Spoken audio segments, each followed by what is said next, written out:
A very good morning to each one of you. It's a pleasure to be here today. Um, as he very graciously said, yes, technology is certainly a passion of mine, and so is the markets.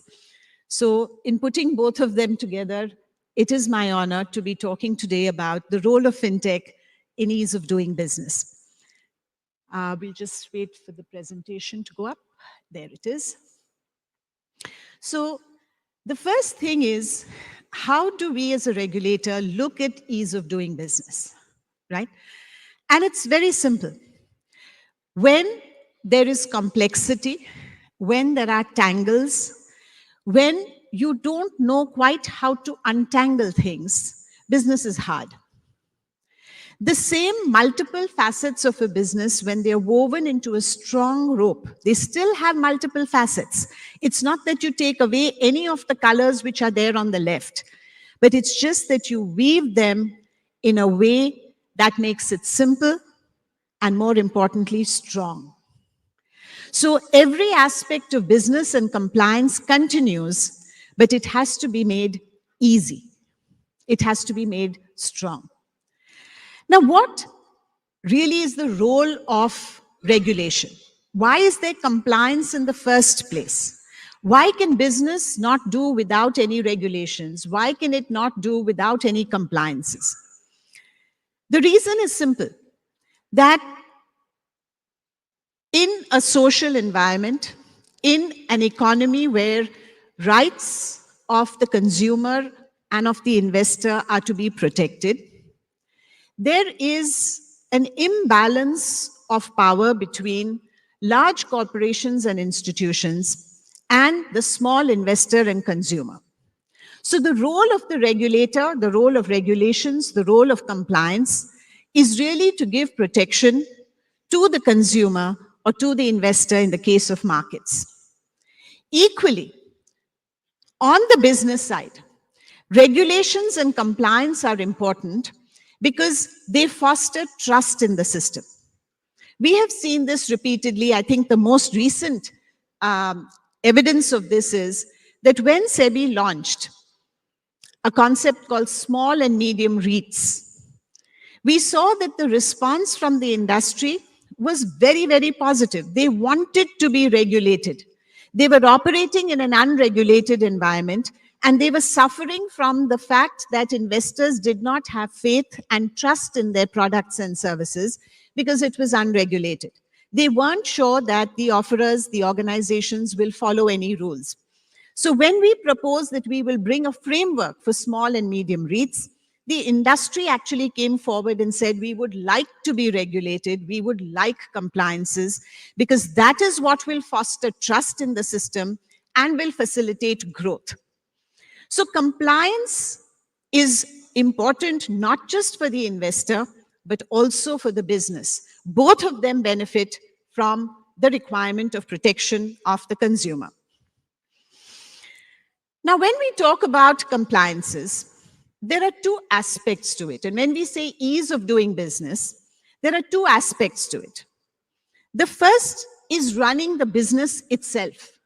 How easy is it to run the business? And the second is, how easy is it to comply with the rules and regulations?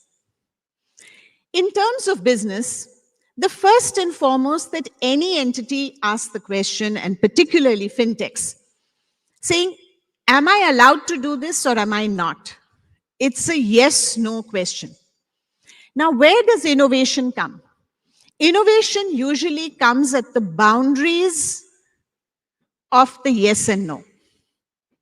That is why it is innovative. If everything was clearly in the yes and clearly in the no, there would be no innovation. So when innovation comes, it's usually in the gray areas between yes and no. And the important thing is what guides a regulator, that which out of those grays are light gray and can be moved to white, and which of those are dark gray and must be banned.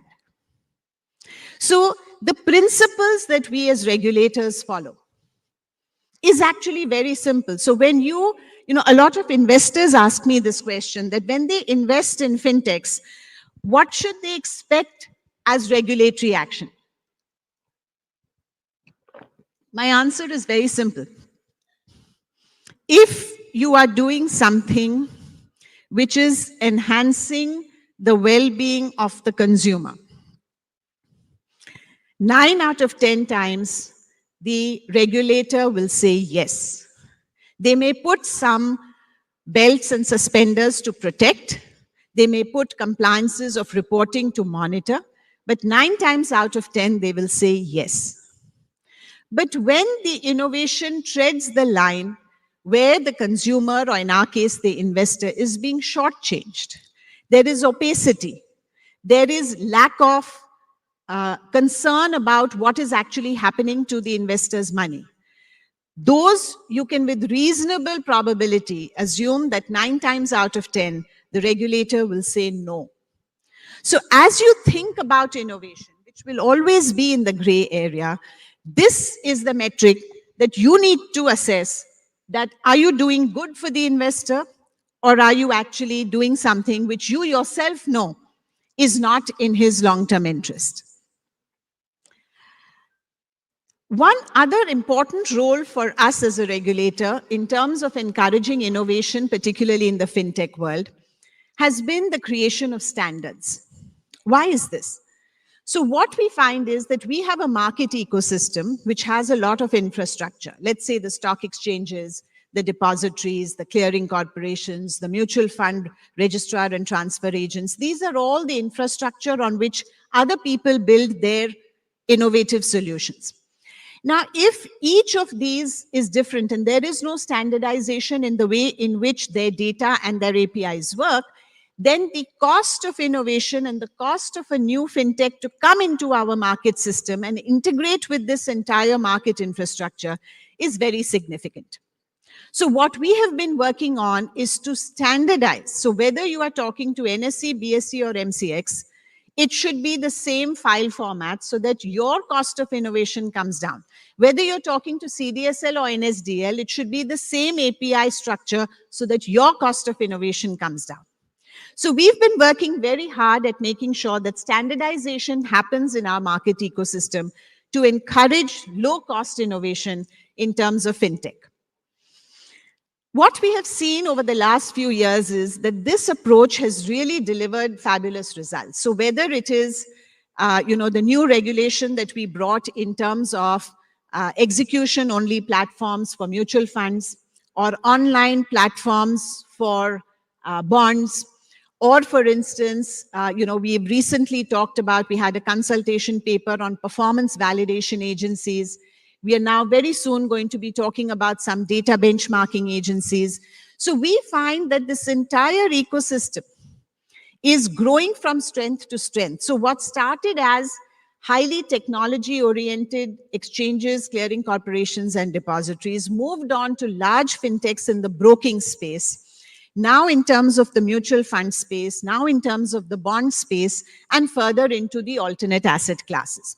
So this innovation is now moving at huge speed, and we are really, really, encouraged by the speed of uptake of the consumers in doing this.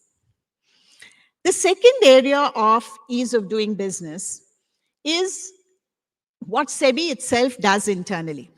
So we have been focusing on saying that if the fintech industry has reached a certain level of maturity and now they want to IPO, the private equity investors want to exit, the markets are good, this is the time when we should not be wasting time in giving approvals.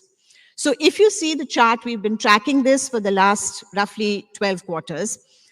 We track this very, very carefully to ensure that the aging and pendency of IPO applications. Pendency is a good thing because it means there's more and more activity in the market, but aging, we keep a hawk's eye on this. So as you're seeing, compared to when we started tracking in March of 2022, and we had a very large number of IPO papers pending more than 3 months, today we have just 8, and most of those are really in the realm of where there is either a judicial intervention or there is a regulatory approval pending from another fellow regulator, and which is why they are still pending at our end. So this effort on our part will continue, that we need to facilitate that SEBI does everything it can to speed up approvals. Similarly, in terms of actual participation in the market, so this is for stockbrokers, DPs, investment advisors, research analysts, RTAs. Again, you can see that the objective is to bring down the aging and ensure that there are very, very few people, in fact, even crossing the 1 month period. And this is end to end, from the date of first application.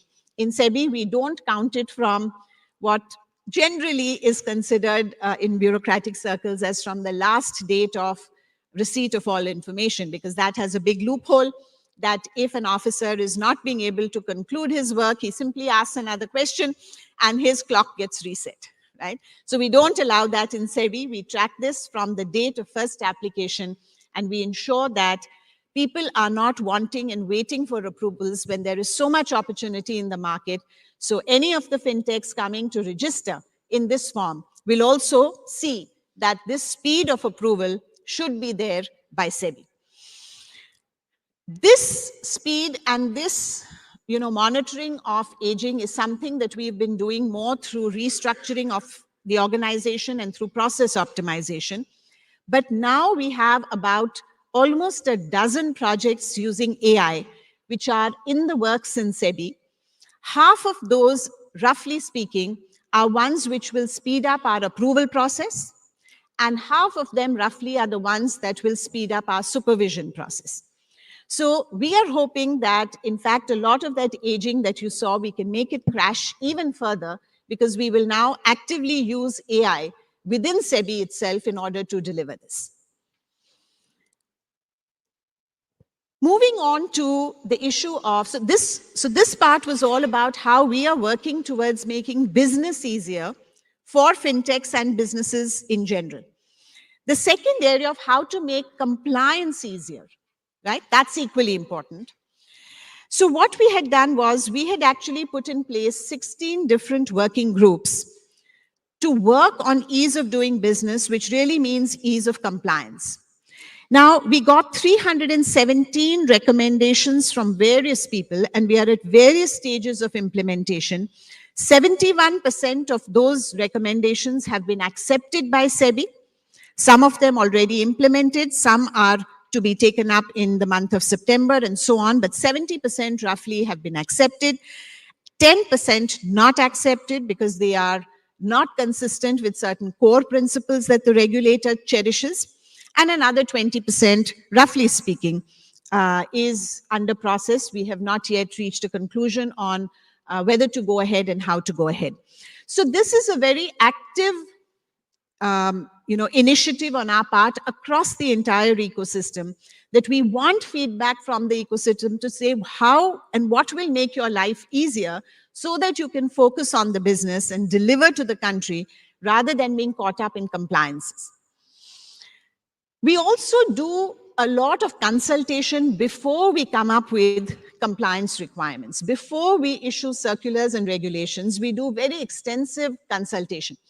A lot of people have asked us that, how do you cope with this load of consultation? Because, every third day there's a new consultation paper from SEBI. So just to share with you, it's completely automated.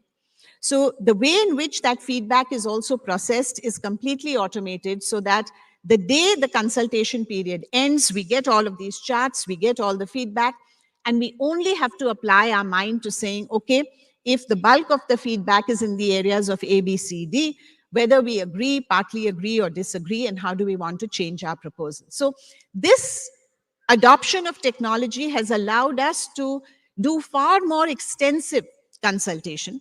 And for instance, when we did a recent consultation paper on FNO, we have some 6,000 responses. Now imagine if we had tried to do this manually, we would have died. But since it's all automated, we are really able to collate it very speedily and assess as to what is it that the market is giving us feedback in terms of the nature of compliances that we should have in the first place. The third area where we are now putting a lot of effort is to ensure that all of our market infrastructure institutions are adopting APIs 100%. Because naturally the whole system of file upload, file download, etc. has so many limitations in terms of just ease of doing what you need to do. And it's also vulnerable to errors and so on. So working this along with the standardization, working on APIs and saying everything will be API enabled so that the fintech industry can really leverage the entire infrastructure of the market ecosystem. A lot of the reporting has been converted to XBRL reporting. And I'm very happy to see that some of the industry associations, I understand FICCI has developed a system for its members. 25 reports have been automated, and almost over 100 companies have already adopted that system in order to facilitate ease of compliance and ease of reporting by listed companies. So all of this is moving in the direction of saying that companies should have an ability to really have real-time controls in place. That's an important role of fintechs to assist the B2B type of fintechs, not the B2C kind of fintechs, to facilitate that there are real-time controls within an organization and there is reporting which is automated so that literally compliance becomes just a low hum in the background of every organization. This is our ultimate objective in SEBI, that for every entity that we regulate, compliance should simply be a low hum which goes on in the background. It's like, each one of us are just breathing, right? We're not having to think about breathing. We're just breathing. There is an in, there is an out, there is an in, there is an out. And that the real capability of our entrepreneurs, of our industrialists, of our entire economy is really focused on growing the country and growing and delivering services to its citizens. Compliance should just become this low hum in the background. Thank you.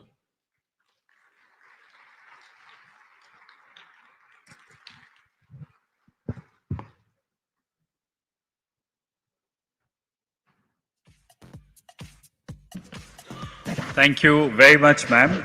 I think it said it all. Compliance should be the low hum in the background.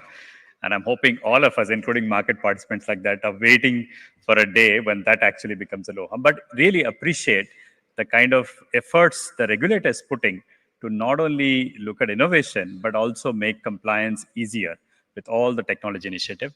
Let us put a big hand of applause to ma'am for this keynote. Thank you very much for coming today, ma'am. Thank you very much. Right. Thank you.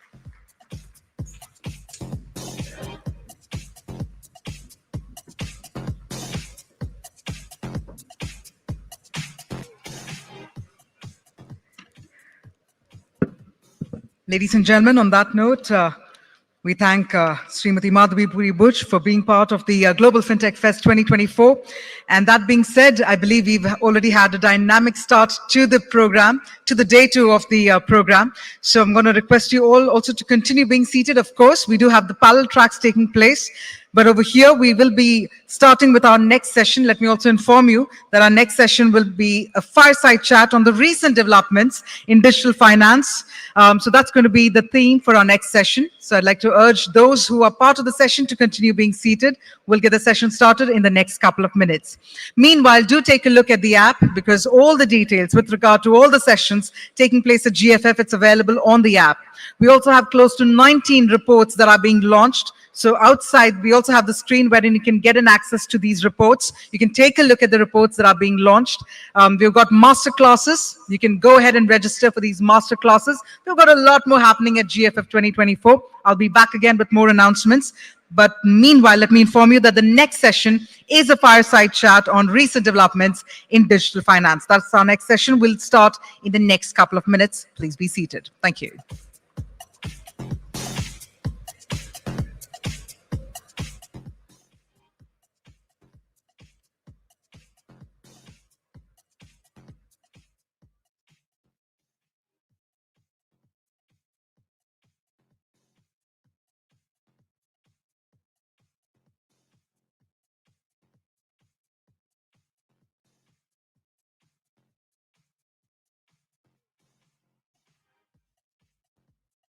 Ladies and gentlemen, once again, we request all of you to please be seated. Our next set of speakers are already inside the hall, and we're about to get our next session started.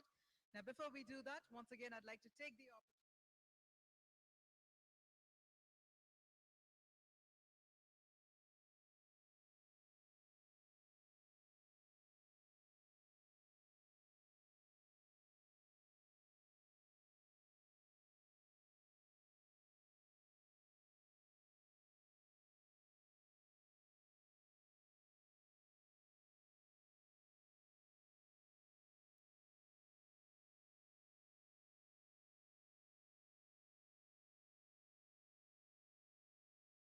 This is where we gather experiences from the German and EU regulation.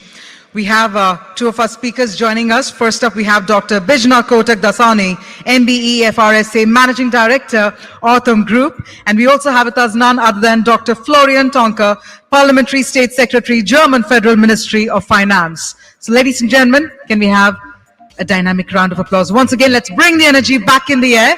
Please help me welcome our speakers for a very interesting fireside chat. I think it's a very feisty topic out there for all of us to gather insights from. Dr. Bijna and Dr. Florian, thank you so much for joining us. Over to you. So, good morning and welcome to Mumbai. I'm actually quite excited to learn that this is your first time here, and I hope this will be the first of many more. Thank you for your participation and for supporting GFF. This morning, we're here to talk a little bit about policy, strategy, financial inclusion, financial literacy, and responsibility towards consumers from a market perspective.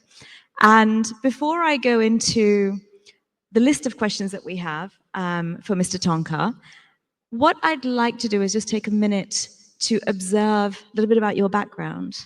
So we've already had an introduction on your official role, but I understand that you hold a legal background, you've focused on banking and capital markets over the years, and you're actually very passionate about executing change in this space. Would you like to tell us a little bit more about you and, you know, what it is that drives you to be focused on the future of fintech? Yes, many thanks. Great to be here in Mumbai. A very impressive venue here, I'm primarily here, of course, to see and to learn how India is addressing all these fascinating aspects around fintech, and to see how you deal with issues which are arising everywhere in the world, and maybe we can just adopt something, learn something. I'm pretty sure we can. So yes, my personal background is I'm primarily a politician. I'm a member to the German Federal Parliament and also an executive role in the Ministry of Finance. I'm a State Secretary, Deputy Minister, and responsible for a financial market budget. And in this capacity, I have from the very beginning been fascinated about the vibrant and dynamic development of the fintech sector, and all the challenges for society, and the regulation, the policymakers to address that. And we have decided in Germany that we want to promote fintech, and this is only possible if you really have the international context and you learn from each other, you have dialogue with each other. No, I couldn't agree with that more. Thank you. So with my background, I spent 20 years in capital markets and 5 in venture capital and venture partnership. And whilst I'm originally from the UK, I've had the pleasure of living, working, Germany, US, India, more recently through the pandemic. And I do have to say that when I arrived here in 2019, I saw a very different deviation of fintech. And we can see that transpiring in the market. And India is now branded 3rd largest fintech market in the world. Germany is the 4th. I think both geographies have a lot to learn from each other, but a lot to do together to inform scale in a measured, controlled, and responsible way.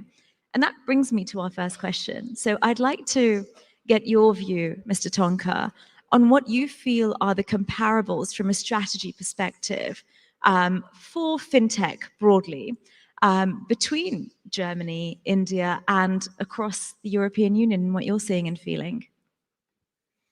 Well, I think there are many similarities in what we have to see as opportunities, of perspectives, and also of challenges, how to deal with them. First of all, I think opportunities, financial inclusion, easy access, cheap and uncomplicated access of people, of a vast number of people to really high quality financial services. Also very important, as we consider ourselves to be an open economy, Germany, Europe, which wants to cooperate with the world, which is global in thinking and in acting. Of course, fintech is a fantastic chance to reduce transaction costs, to integrate further in the financial and the capital markets, in the payment, cross-border and across regions in the world. So international integration is not to be underestimated as an element, as a perspective and opportunity of fintech. And at the same time, of course, we have a dynamic technological advance. We see crypto assets. We see the use of artificial intelligence, and much more. And of course, we have to define the interaction of fintech companies with traditional banks and insurance companies, or with the central banks and other stakeholders. And I think that's pretty much the same everywhere in the world. And it's going so rapidly that we need to exchange our views and develop our strategies, and do it at best in an aligned way, so that we and our systems are interoperable and that we can benefit from each other. Thank you. And there's some very interesting perspectives there. So you touched on AI, touched on financial inclusion. You touched on a number of topics that we'll get into a little bit more as we get through the next sort of 25 minutes. Let me start with the AI piece, because that's often considered a double-edged sword. Earlier this year, I was sharing an example with a colleague where we were talking about the fact that the Washington Times printed an article that basically said that AI is a disaster. It's taking away jobs. It's causing homelessness. It's kind of bringing families into the poverty trap, because it's taking away opportunities that people historically had. At the same time, in that same week, there was an article in India that was published in the press, and the lens was entirely different. It was about upskilling women and upskilling communities and their families. And the article talked about the fact that the salaries that these ladies would be receiving from being trained to conduct roles in the AI ecosystem would give them salaries that no one in prior generations in their families had, that no one in their cities had. And so it rebaselines salaries in India in a beautiful way, creates progression, uplifts people, removes them from the gaps or the traps historically associated with financial exclusion and with financial disempowerment. So two different parts of the world, the same week, very different lenses on the same topic, the interjection of AI into financial services more broadly. What's your view on that, and how do we manage that moving forward? Well, we need a much broader awareness and discussion around AI, I think, because this is really disruptive and it's changing everyone's life in very short time.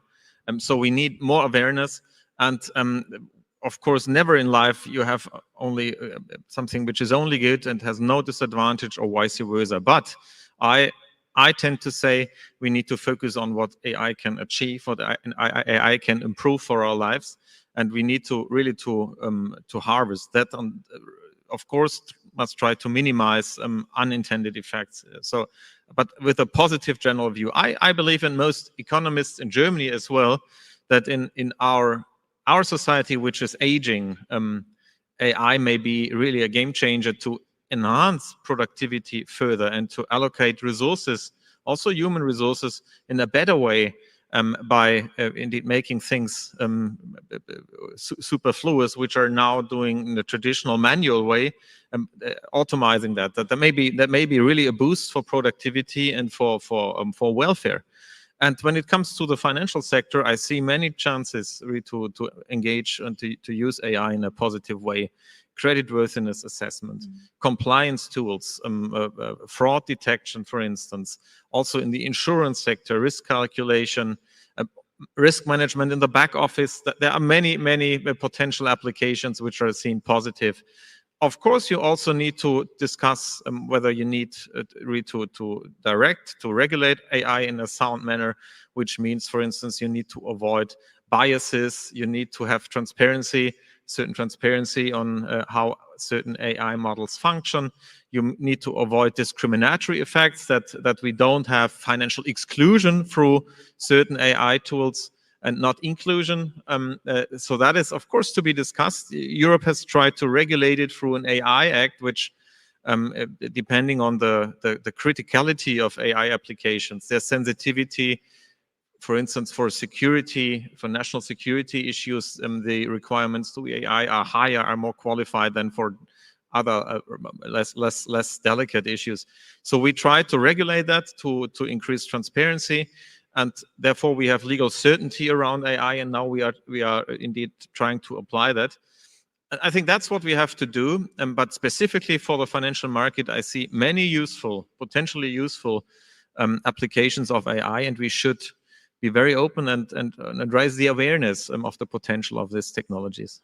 So, as with anything, AI has its benefits. It also has its disadvantages as we are still evolving with the capability of technology and risk protection measures around vulnerable customers.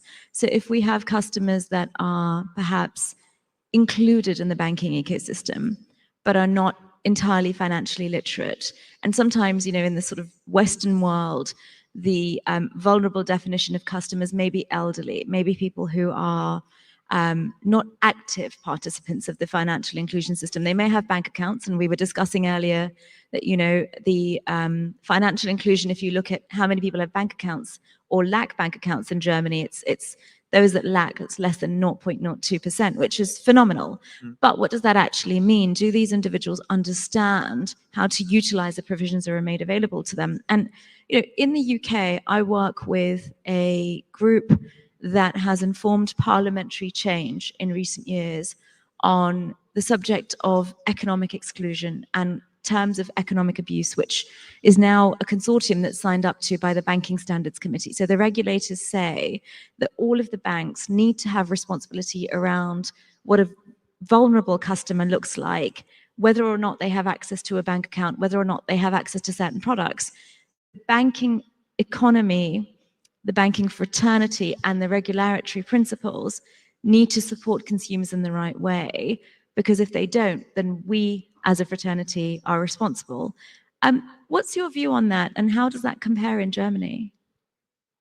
Well, financial inclusion is certainly something that is promoted through new digital technologies, no matter whether it happens in the traditional banking sector, which of course is not asleep, which is also digitalizing, which is also changing its business models, as well as challenges, new competitors, newly founded companies which can develop the technologies just from the green field, which is a big advantage. I mean, probably the most people from traditional banks tell me the biggest challenge in digitalizing is that we have a grown IT landscape, which is grown and developed over decades, not centuries, but decades, and to repair that in an ongoing process where you have existing customers is much more difficult than having a newly founded company which can really start from scratch and do it in an ideal way. So, but this is what promotes innovation and which puts pressure on the established companies and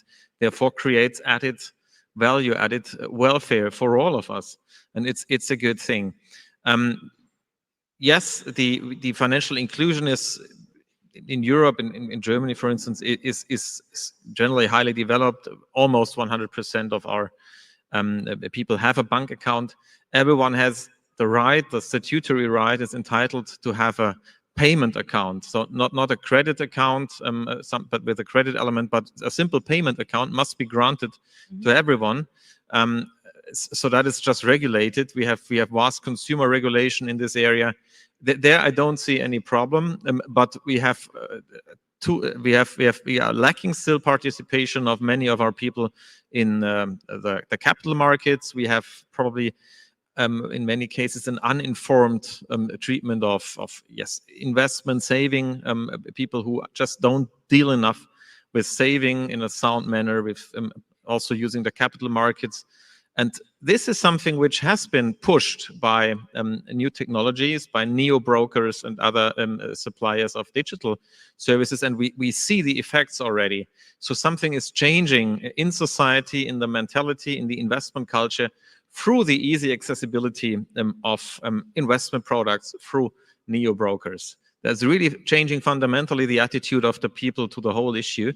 And that's what we need. And of course, it must be complemented with sound development of financial literacy, with indeed the ability of the people to make judgments on their own financial matters in a sound manner.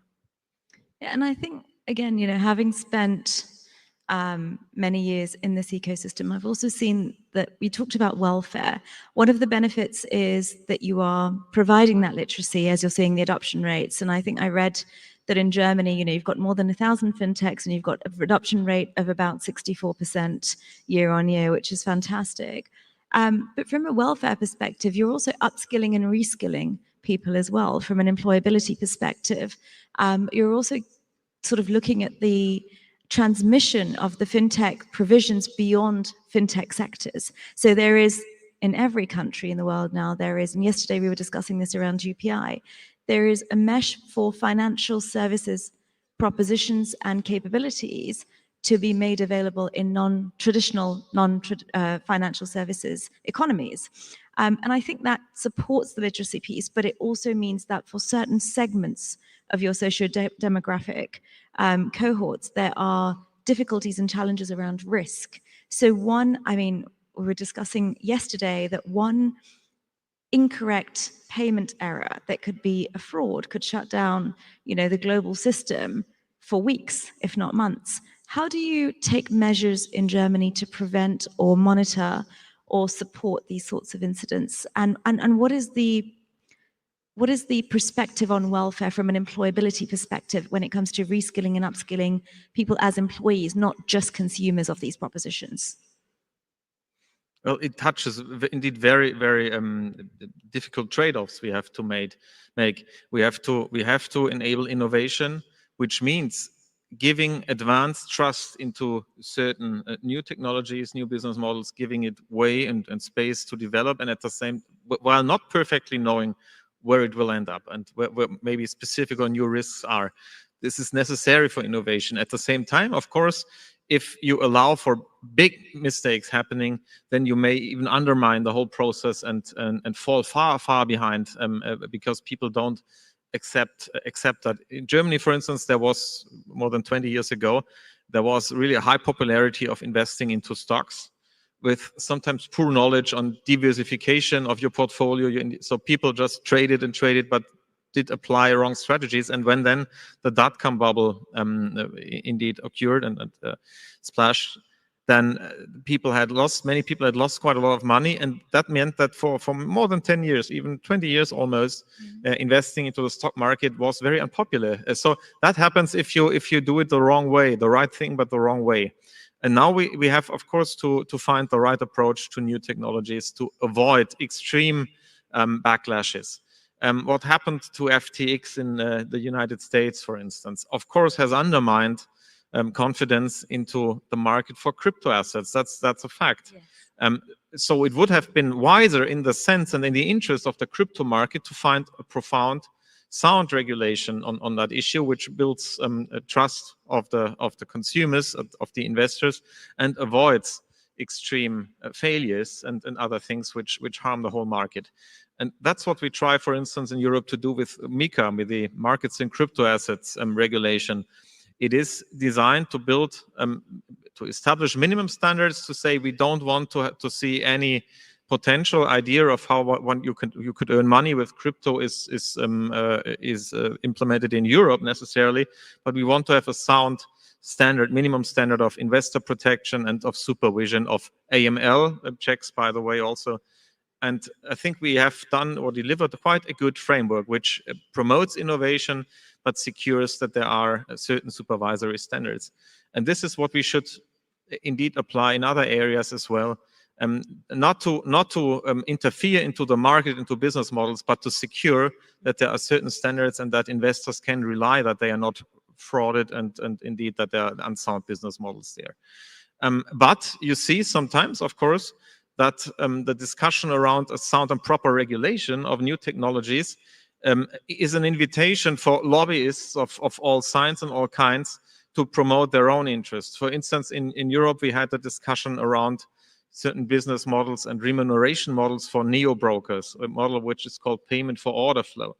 Now, this was applied by neo-brokers who had provided digital access to investment products, to investment services at very, very affordable and competitive prices. And the result was that the traditional parts of the traditional banking industry attacked that remuneration model and successfully lobbied in Brussels to be banned, which is a backlash for the competition and innovation on the European market. But we have to be prepared, and I think that's probably everywhere the same risk, that under the umbrella or the pretext of finding a sound solution in the interest of investors and consumers, Other lobbying interests, other interests, business interests are promoted, and it can end up also in harmful legislation and regulation, and that must be avoided and should be better avoided in the future, I think. Absolutely, and I think that resilience piece is key, but that also is difficult to maintain, especially when you're seeing the emergence of capabilities that have never existed previously. And we're seeing that transition into other sectors and verticals. So you're going beyond pure fintech or beyond pure financial services. So when you're sort of having a transmission of fintech propositions in non-fintech ecosystems, that becomes harder to regulate. Tell me, you've got around 300 billion digital in 300 billion euros being made in digital payments annually. You've got the average ticket size per neo-banking transaction of around 30,000 euros per user. The average daily payment for a transaction per user attributes to around 4,500 euros. There is a lot of volume-based activity which is impactful at an aggregate level. And when you look at cross-border payments, how do you regulate and contain that? Well, for anyone who wants to provide payment services to consumers, anyone is required to obtain a license in the European Union. It is sufficient to have one license in one EU member state, and you can serve the whole market. Cross-border is no problem then. And this sort of license is some form of micro banking license. It's not a full program in particular, not relating to own funds, equity, etc. But you need to provide, for instance, that indeed the funds of your clients are safe and are protected against insolvency of the payment provider, that they are separate on trust accounts or anywhere else and not affected by a potential insolvency. And you have to provide that you have the operational capacity, the IT systems, the redundancies and emergency mechanisms that are required to provide services in a technically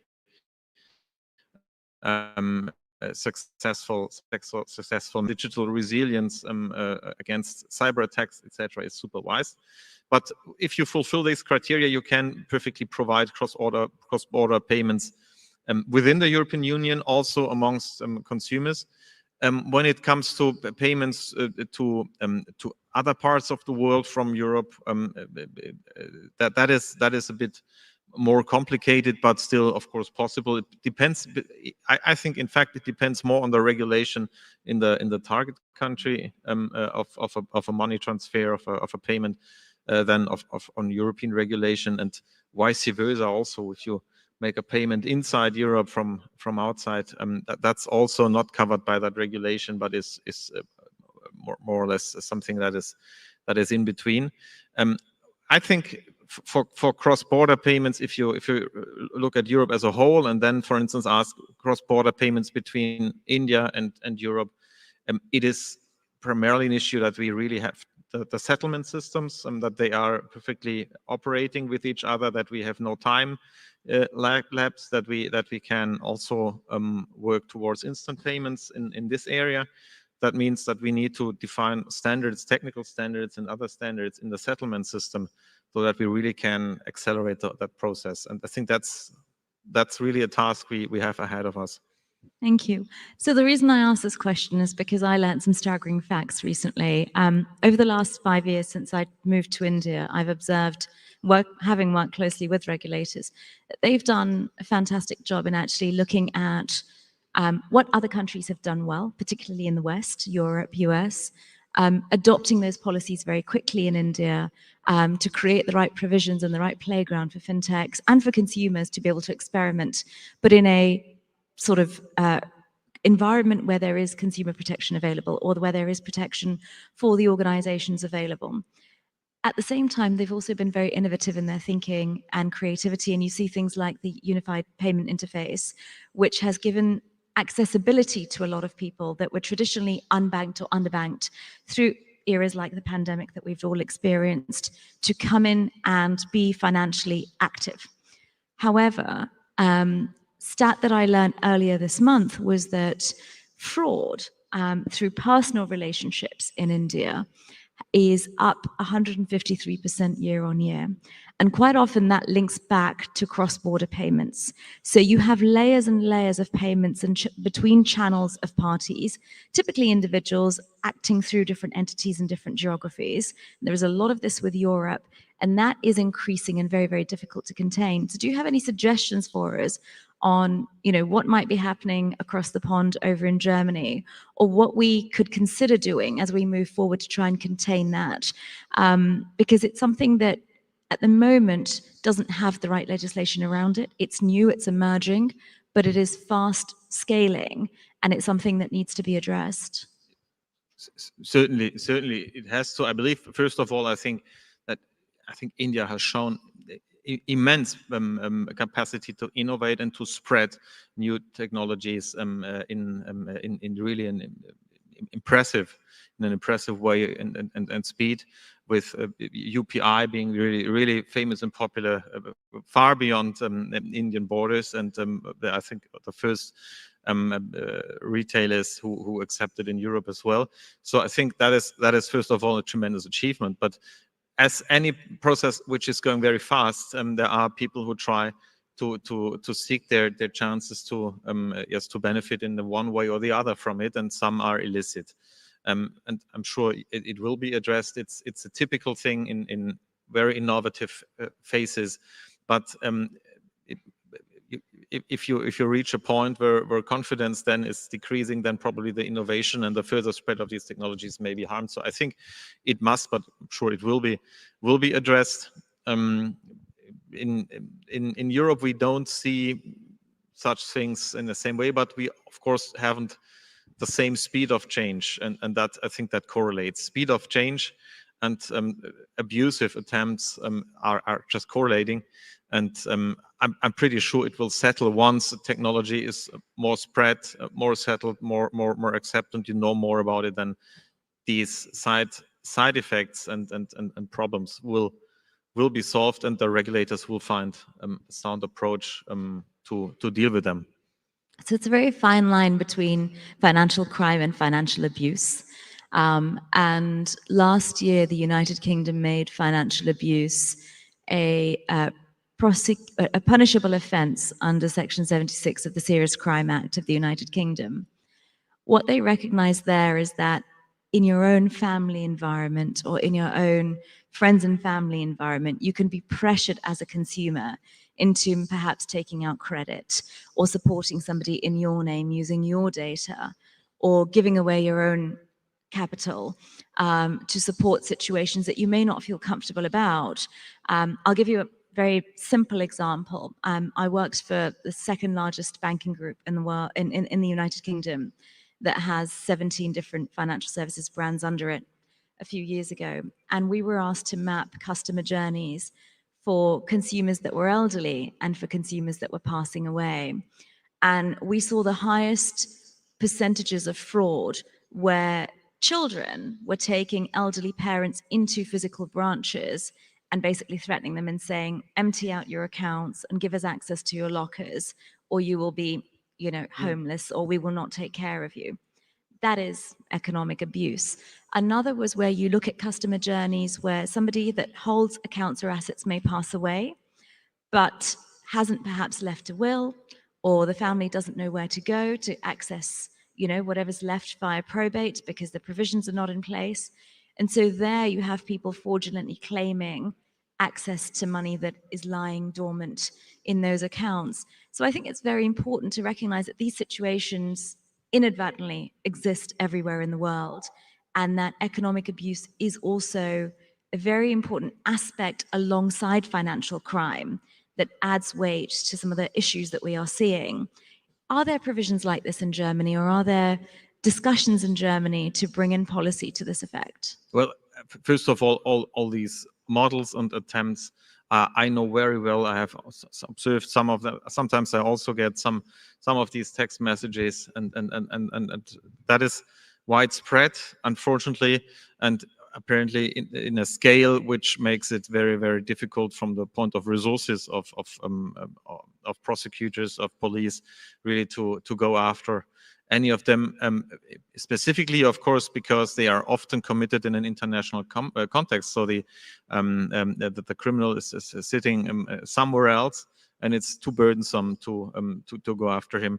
So I think the answer would, of course, be that information exchange is taking place between the police authorities in various countries, that we share the information, and that we find mechanisms to quickly go after some of these criminals sitting abroad, and not applying for some form of legal cooperation arrangement for which needs months, if not years, to be granted.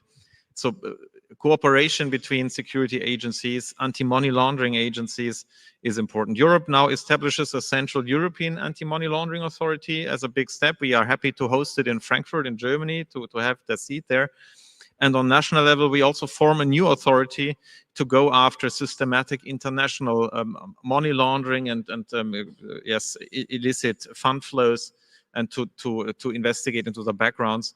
So appropriate resourcing of prosecutors, of police, specialized financial investigators, and information exchange cross-border, cross countries, I think is key. And we can, of course, also use forensic AI to analyze the scope, to analyze where is the money going, actually, who's behind such activities. So we should indeed also beat the criminals with their own weapons and apply better AI, better forensic tools, and to find technical solutions to these high-scale crime we see sometimes on the financial market. And we're seeing other countries do that. So in the GCC, we're seeing Dubai and Abu Dhabi following similar protocols. So I think the concept of a unified global approach really makes sense. And we'll probably see more of a shift towards that as we get through the next sort of decade. Talking about forensic AI, talking about prevention of financial abuse or economic abuse or financial crime even, it sort of goes hand in hand with literacy and awareness and understanding. Could you tell me a little bit more about what's happening on the ground in Germany to support literacy in the right way for different demographics, and what sort of measures and programs are in place to uplift the current status quo? First of all, I think we are not so bad in financial literacy. We scored at rank number 2 in an OECD survey on financial literacy. Thailand was number 1, Germany 2. So not too bad. But we have OECD asked to systematically analyze more details about financial literacy in our country. We see that there are certain groups which are disadvantaged, where we have more financial illiteracy. This is certainly correlating with the social status and the educational background, but it is also correlating with gender. So we see that women, in average, know less about financial issues as men. So we have identified target groups where we really must improve it. And now we are in the process of implementing education strategy, which facilitates access to information, centralizes access. For instance, we've launched a digital portal where you can easily see your expected pension from various sources, from the government, from your employer, from individual savings, and you can better calculate your personal prospective pension and then react. So that's what we are doing. And we are really trying to target those groups who are disadvantaged or who are behind in participating in the financial market and making their decisions there. And then, of course, I think something new arises. We see that we, of course, also have the need for quality assurance of information. We see that many chat groups, Telegram channels, and so on offer financial information, sometimes even rumors which are spreading through the market, which are not quality assured, where you in the end cannot say who is responsible for the content. And we need, this is a new phenomenon as well, we need to address that. We can't control every Telegram channel, but we really must make the people aware that there are sources which are questionable, which follow their own interests, and spread things which may not be correct. And I think this is particularly for young people who largely rely on such sources. This is really a challenge to assure that everyone also looks at quality of the information he receives and not only on speed or range of a certain channel. So misinformation for the younger generation, and then traditional literacy improvement for women particularly. It's interesting, I was in Switzerland earlier this year, focusing on literacy for women. They have a similar challenge. But one interesting statistic I learned there was that almost over a third of women who are killed every month are killed by their partner or by a male in their family, and it attributes back to a money-related issue. So it's about control over money. So even though you may be literate because the government is providing the provisions and they're educating you, they're giving you access to portals where you can see what your holdings are, what your net worth is, you may not necessarily, because of the social construct, be permitted to execute decisions on your finances yourself. And if you do as a woman, even in the Western world, where we hear about this less versus, let's say, some of the Eastern countries, you may not have the autonomy to execute your own decisions. Do you see those sorts of challenges in Germany? It is a factor. It really very much depends on your personal situation or the traditions, the culture, the background in which you are living, the way you are organizing your family life, very different. But yes, of course, this is the broader context, and the broader issue is indeed that yes, financial literacy is an element of personal independence, and yes, indeed, the strengthening of the individual, and it is a prerequisite for achieving that. And at the same time, of course, taking the financial decisions, your own financial decisions, requires that you have already acquired a certain independence and an independent role in your family, etc. So that is a bit of a circle. But I'm pretty sure we can improve it. We can improve it because yes, indeed, the women are those where we have really to take particular care about when it comes to pensions, for instance. That is absolutely true. And but that's what we are trying to target in our financial education initiative. It's not addressing every group in the same manner, but really having a focus on those groups who need specific strengthening and specific address by us. Thank you. And as we move forward into the next sort of decade, what sort of fintech propositions do you think could support some of these challenges, whether it's around risk, whether it's around literacy, whether it's around inclusion in the fully informed way? What are you hoping to see through Germany, but also through other alliances and partnerships with countries like India? Well, I think the integration of services will be a key issue. Not that you replace certain work streams which are provided in a traditional way by a digital way, but really providing integrated services, automatic execution of contracts, sort of financial home applications where you really systematically analyze finance-related data of an individual and optimize everything at the same time. And so that is, I think, the next step to integrate the processes and to provide overall solutions rather than just bringing to the market a certain product which is superior to a traditional product. That's the first step, but the next step will probably more integrated processes. And this is also applying to international processes, of course, where we really also can think about a further integration across border. But that requires, of course, that we have somewhat common understanding on minimum standards, on treatment of data, the use of AI, but also the openness to define technical interfaces. For instance, the digital central bank money, which India has started to establish. Europe is still working on a concept, but also intending to start. The better they interoperate on a technical level, the better you can really integrate or enable transactions between several currencies. of course, the more perspective you have for the private sector to develop also integrated products and solutions cross-border. And that, I think, is an issue where you really have to work on if you want to have open economies, global cooperation, not everyone separating and fragmenting the global economy. Then you should use every chance also to allow for interfaces, to allow for cooperation, to allow for the easy development of joint solutions and products for the private sector.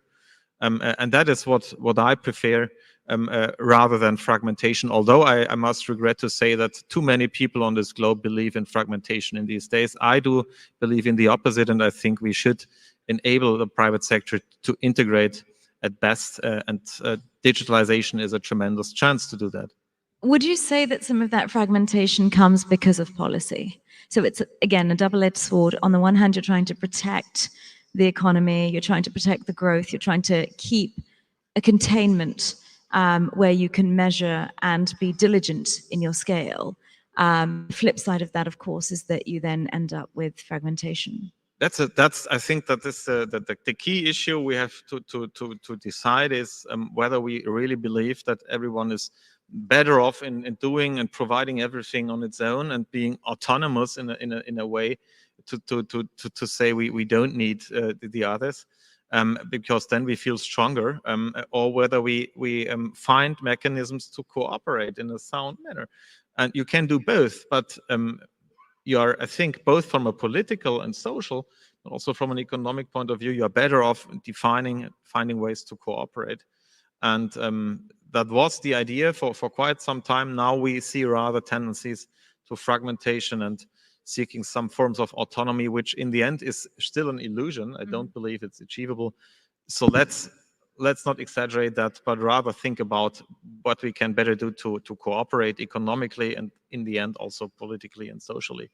And there, digitalization and the fintech is only one element, but I think it's certainly a chance to show that it's possible and that it generates a value add on both sides. Thank you. So we've touched on a lot of very interesting topics. It's been very insightful. We are at time now, but I think there's a lot to take away there, and I'm sure some of our audience will have further questions for you offline. Let me come back to close the session to the topic, which is, the recent developments in digital finance. Could you tell us which are the top three that you are most excited about as we wrap up our conversation? Which top three developments in digital finance are you most excited about? Which top three? I just did. Top three developments in digital finance. Yes. Well, I think open finance and integrated products. I think the potential of distributed ledger technologies as a fully new tool to prove certain facts, certain things happening.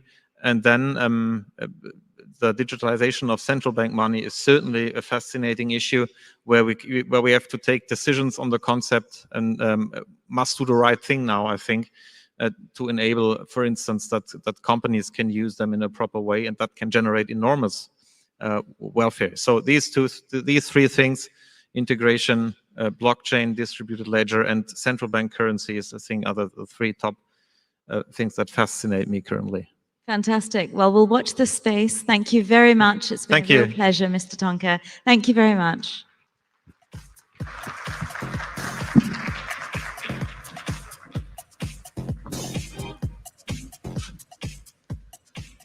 Thank you. Thank you very much indeed, Dr. Bijna, and thank you, Dr. Florian, for joining us. Thank you once again. I'd like to also please request our members of the audience to also connect with our speakers offline in case of any further questions or queries. Well, on that note, I'm going to take a quick check with my team. I think we're good to get our next session started, ladies and gentlemen. In fact, as we move ahead, before we do so, I'd also like to take the opportunity to thank our registration partner, M2P, Fintech VCP partner, Westbridge Capital, Platinum partner, Financial Times, Gold partners, MobiQuick and MongoDB, and Silver partners, Aditya Birla Capital, Pure Storage, and Credit Innovation partner, Experian. Well, let me remind you all, in fact, we are setting the stage for a very, very pertinent session.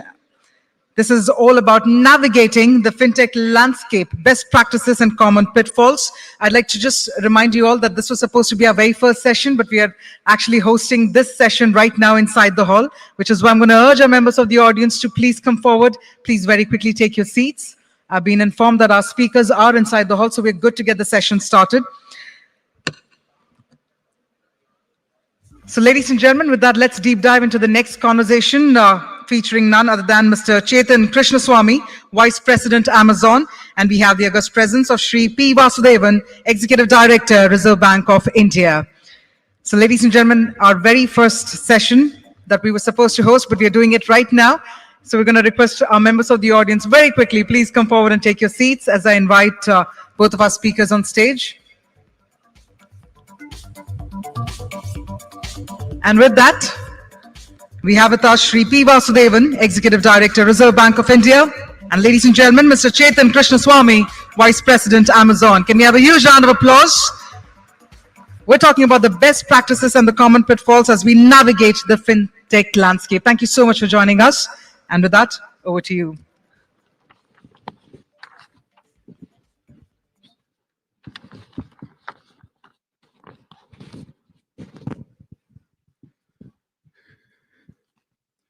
Good morning, everyone. At last, we are here, after multiple false starts. At the outset, I'd like to very quickly introduce Mr. Vasudevan, the Executive Director of the Reserve Bank of India. He has nearly 3 decades of experience at the RBI, and today is responsible for the departments of fintech, currency management, and corporate strategy and budget. He has been a key figure in India's fintech leadership story and has largely been responsible for the implementation of cutting-edge technologies and various regulatory innovations, including the implementation of RBI's regulatory sandbox, and of course, the establishment of the RBI Innovation Hub. Very clearly, before we began, he said, keep the intro really, really short, and I hope I have lived up to that expectation. And now, sir, over to you for some opening comments. Thank you, Chetan. Nice to be on the GFF stage. And being with Chetan sometimes can be a little dicey because he is typically comfortable or aware about what the regulator thinks. Sometimes he also thinks for the regulator as well. So it's going to be tough to be with him. But Chetan, just I wanted to ask you as well, do you mind me standing there and talking, or do you want me to sit and talk? Please go ahead. Okay, then I think I'll go to the podium and talk, and then I'll come back. Yes.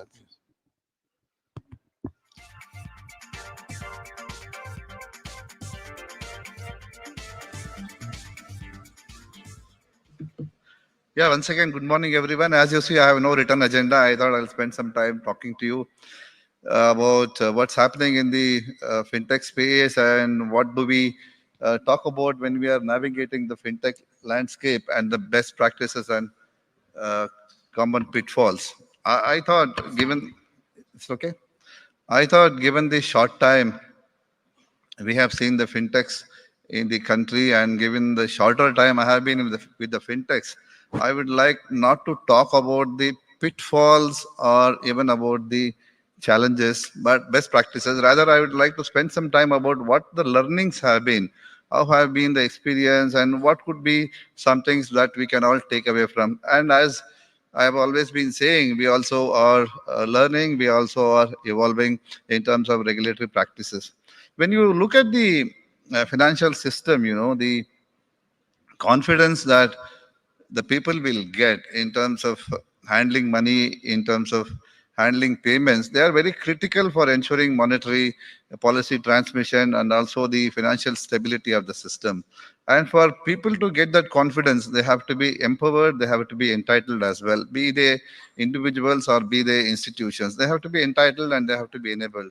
And this comes with a lot of responsibilities when you want these entitlements and empowerments in terms of respect for the structures that are there, in terms of certain practices that need to be followed. Because you are all interacting with a space that is the financial sector, the financial services.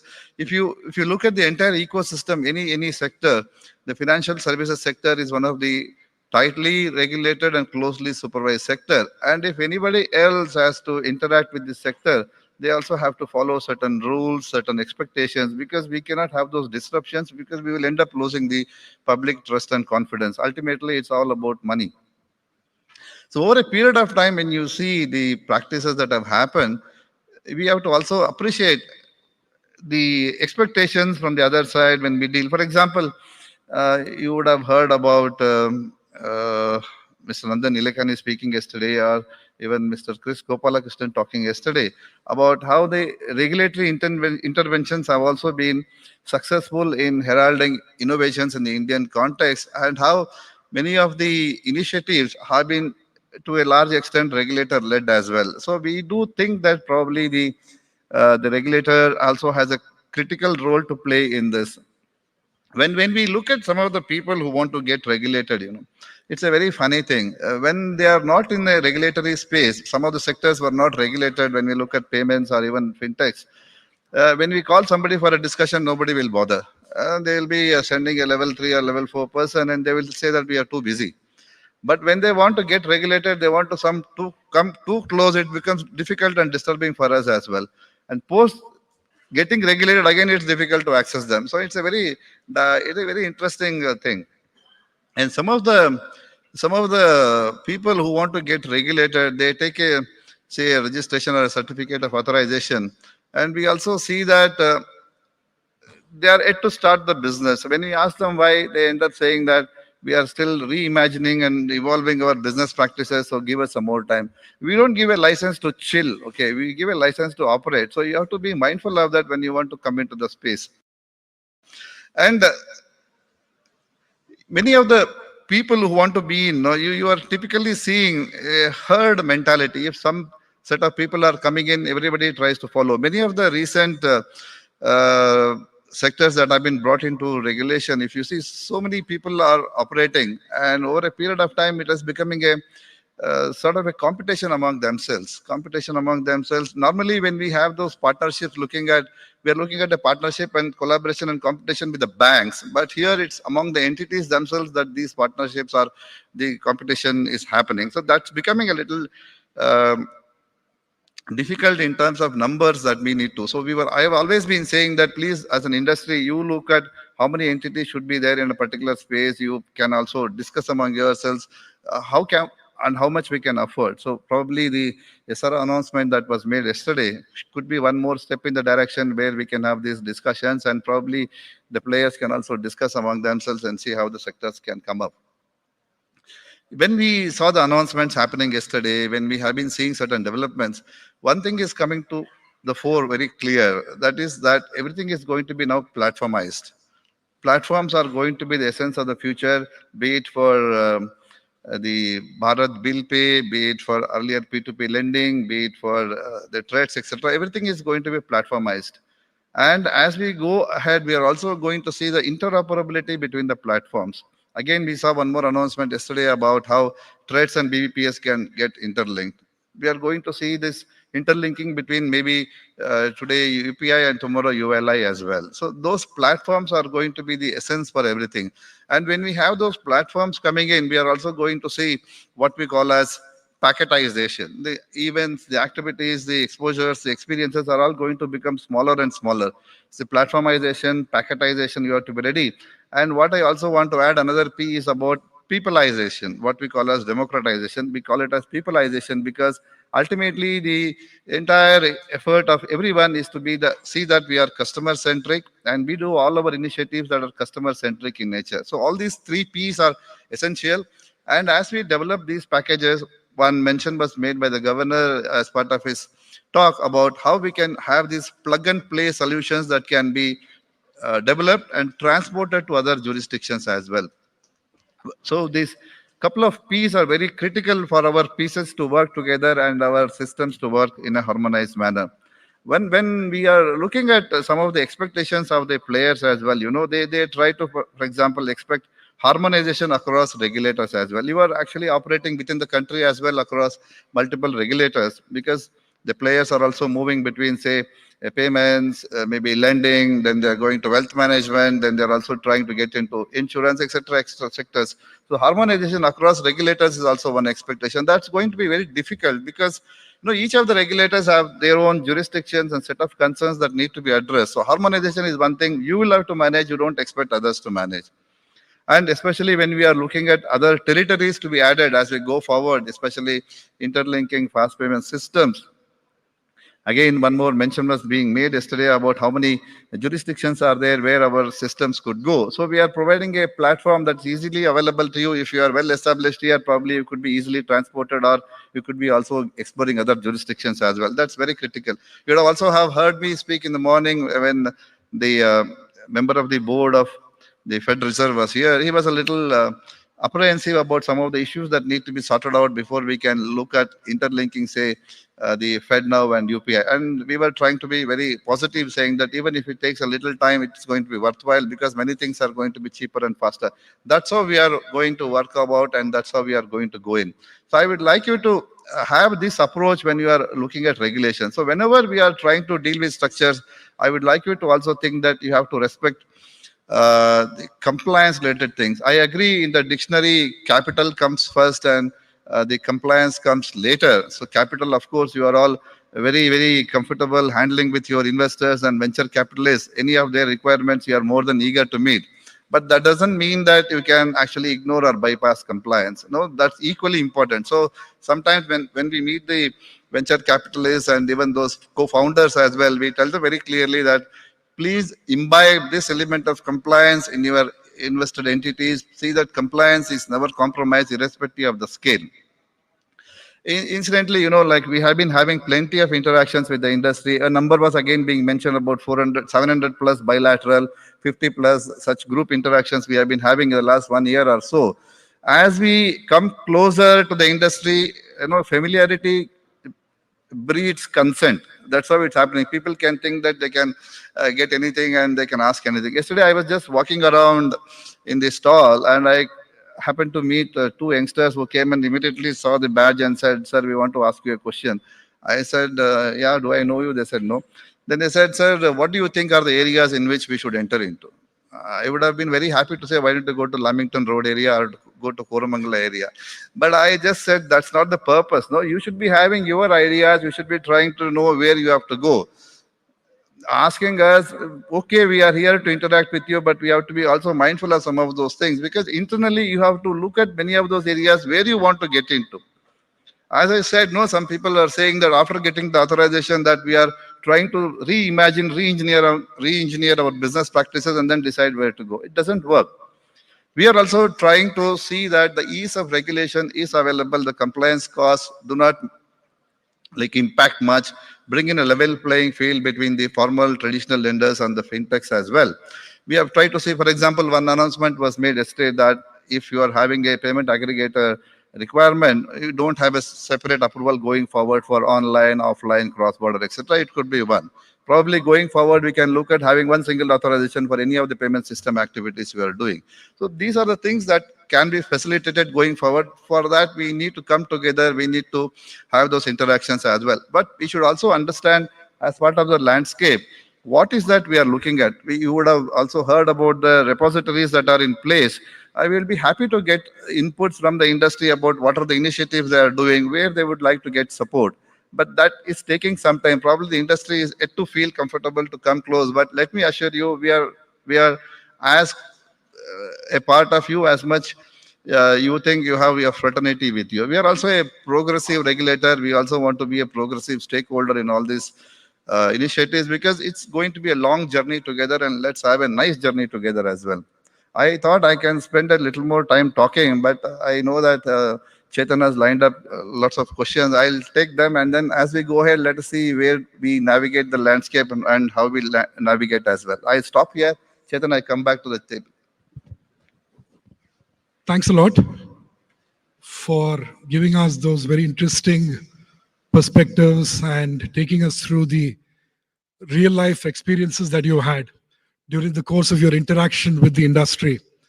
And what really struck me were the three P's: platformization, packetization, and peopleization. Um, and obviously that would be the essence and the future of the fintech industry in this country, is what you said. You also mentioned about the need for regulators to be progressive, and perhaps RBI in many ways exemplifies that attribute.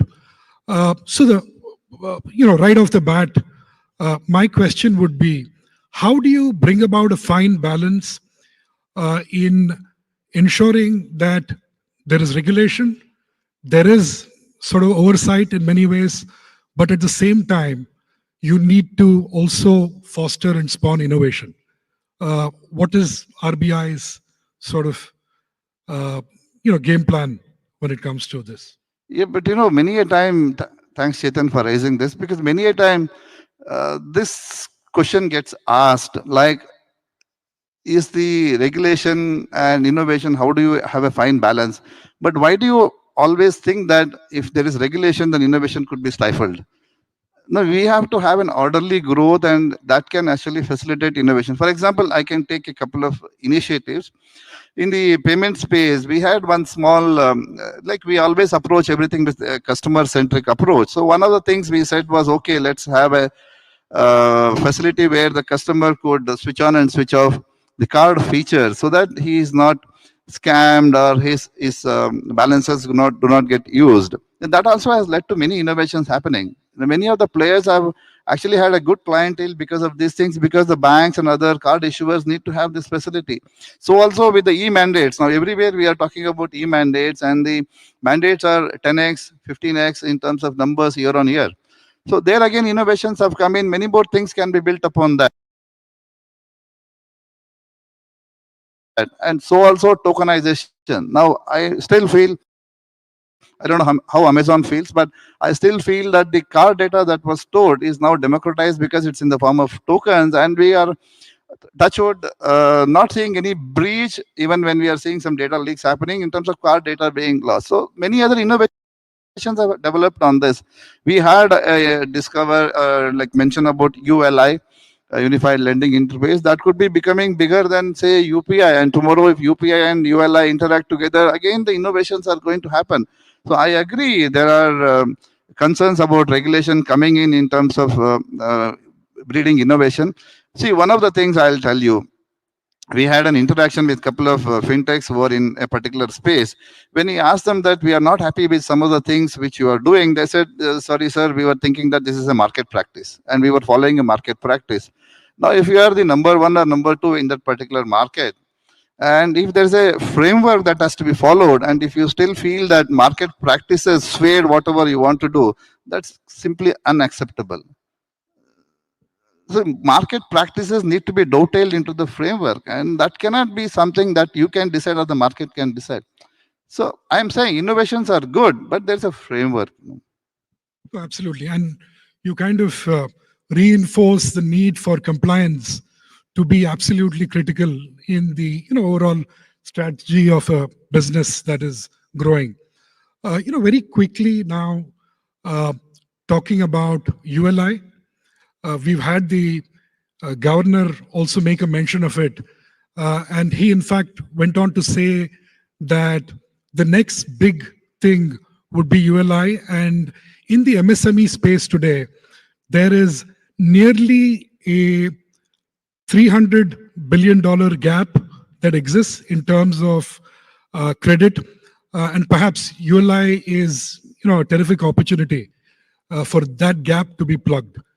Can you give us more details on what the thinking is on ULI? See, actually, ULI will bring in multiple stakeholders on one platform, be they on the lender side, the traditional lenders, and be they on the people who need the finances, be they on the types of loan that could be made available, be they in terms of the data sources that need to be accessed to make a borrower viable or be acceptable for a loan. There could be, as of now, 50 types of data sources being mentioned. You are aware that GSTN also has been added. Of course, Aadhaar, multiple land records of state governments. Then we have milk pouring data. Many data sources are now linked to the platform. But more importantly, I want to say that we have been having this project for the last 15, 16 months now. And we have seen almost a lakh, 1.5 lakh loans already being dispersed. And many of the people who are borrowing, and the majority of the loans presently are by the MSMEs. If you want a micro business loan, if you want an education loan, if you want a housing loan, if you want a tractor loan, dairy loan, I can go on and on. All these are possible from the platform. And there are many more things that are going to come when we look at the benefits. But I was just want to take that point about MSMEs. See, if you see the requirement of MSMEs, we have tried to bring in different innovatives and initiatives to facilitate the credit for them. See, MSMEs have certain problems in terms of availability of collateral, delayed payments, and of course, availability of finance as well. So for the availability of finance part, we have the TREDS platform. The TREDS platform are doing wonderfully well. 4 platforms are there. 2018, the guidelines were announced. Over the last 5 to 6 years, CAGR is around 60% in terms of volume of invoices or factoring units, and around 85% in terms of value of units financed.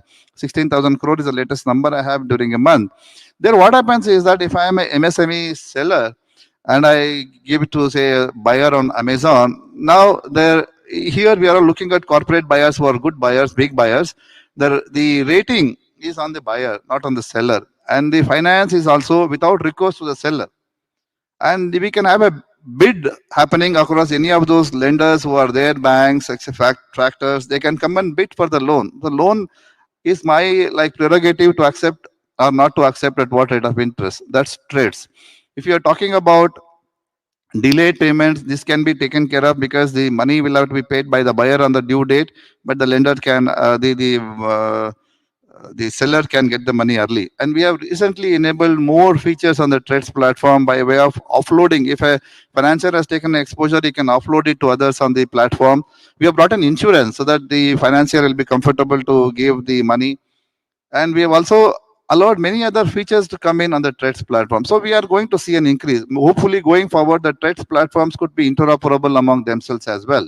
And with this BBPS linkage happening, Bharat will pay for business, more things are happening. And you just mentioned a little while earlier about regulatory sandbox. We had a regulatory sandbox for MSME payments as well. Multiple features have come out. And then they are trying to digitize the invoices, bringing blockchain as one element where people can actually have a consent-based mechanism. So MSMEs are going to enjoy a comfort. And one of the cohort, one of the findings was about GST Sahai that has come in to take care of this aspect of not available, having enough collateral. The cash flow lending has been enabled. You can actually have the GST linkage. We can have the account aggregator linkage. All these linkages can provide a nice platform for the MSMEs to borrow without availability of collateral. So delayed payments, collateral, availability of finance are also being taken care of. So we are conscious of these benefits required and available to the MSMEs. On the topic of regulatory sandbox that you just mentioned, and in fact, you were a key proponent of the sandbox. And in fact, the RBI also entered into international partnerships with the Singapore Monetary Authority, etc., etc.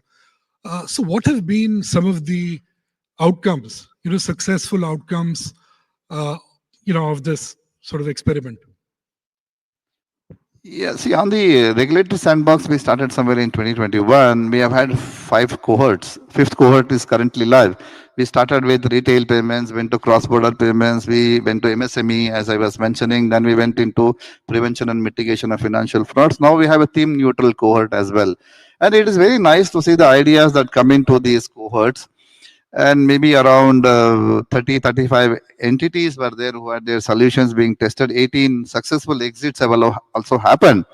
Interesting part is the partnerships they try to bring in with the banks and other things, and request for some regulatory relaxations to be given as part of the sandbox. And we have not been hesitant, or we have not been refusing. We have given a lot of regulatory concessions, especially in cross-border space, where typically you have to collect the export proceeds. There were certain initiatives where people said that we would like to pre-fund that as well, so that the money that is lying abroad could be used for overseas payments as well. That's a wonderful thing.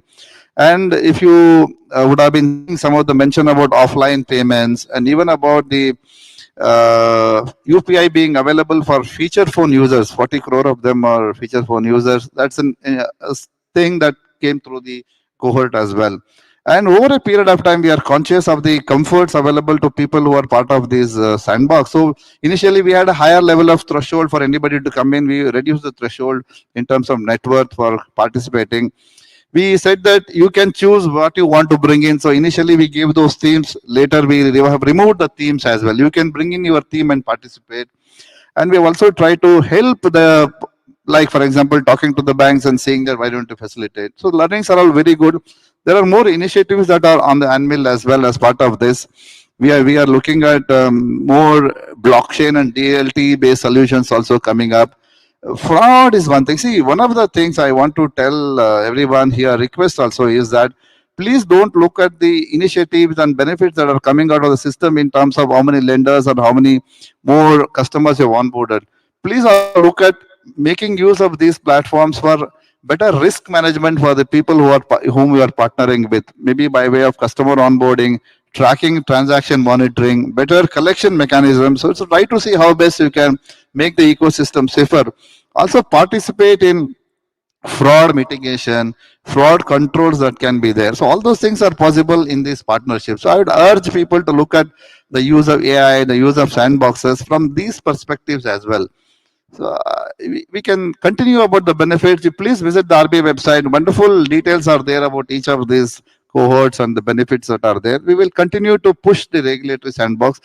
Just 1 second, you talked about India, Singapore. Yeah, that's one again cross-border initiative that we have done. But another thing I would like to highlight is about the interoperable regulatory sandbox. I did mention about the difficulties that are there in harmonizing the requirements across regulators, but in the interoperable sandbox, if somebody has a solution that may transcend two regulators, that can still be handled, the principal regulator will take care of talking to the other regulator and getting those things done. So that's one more initiative I would like everyone to try.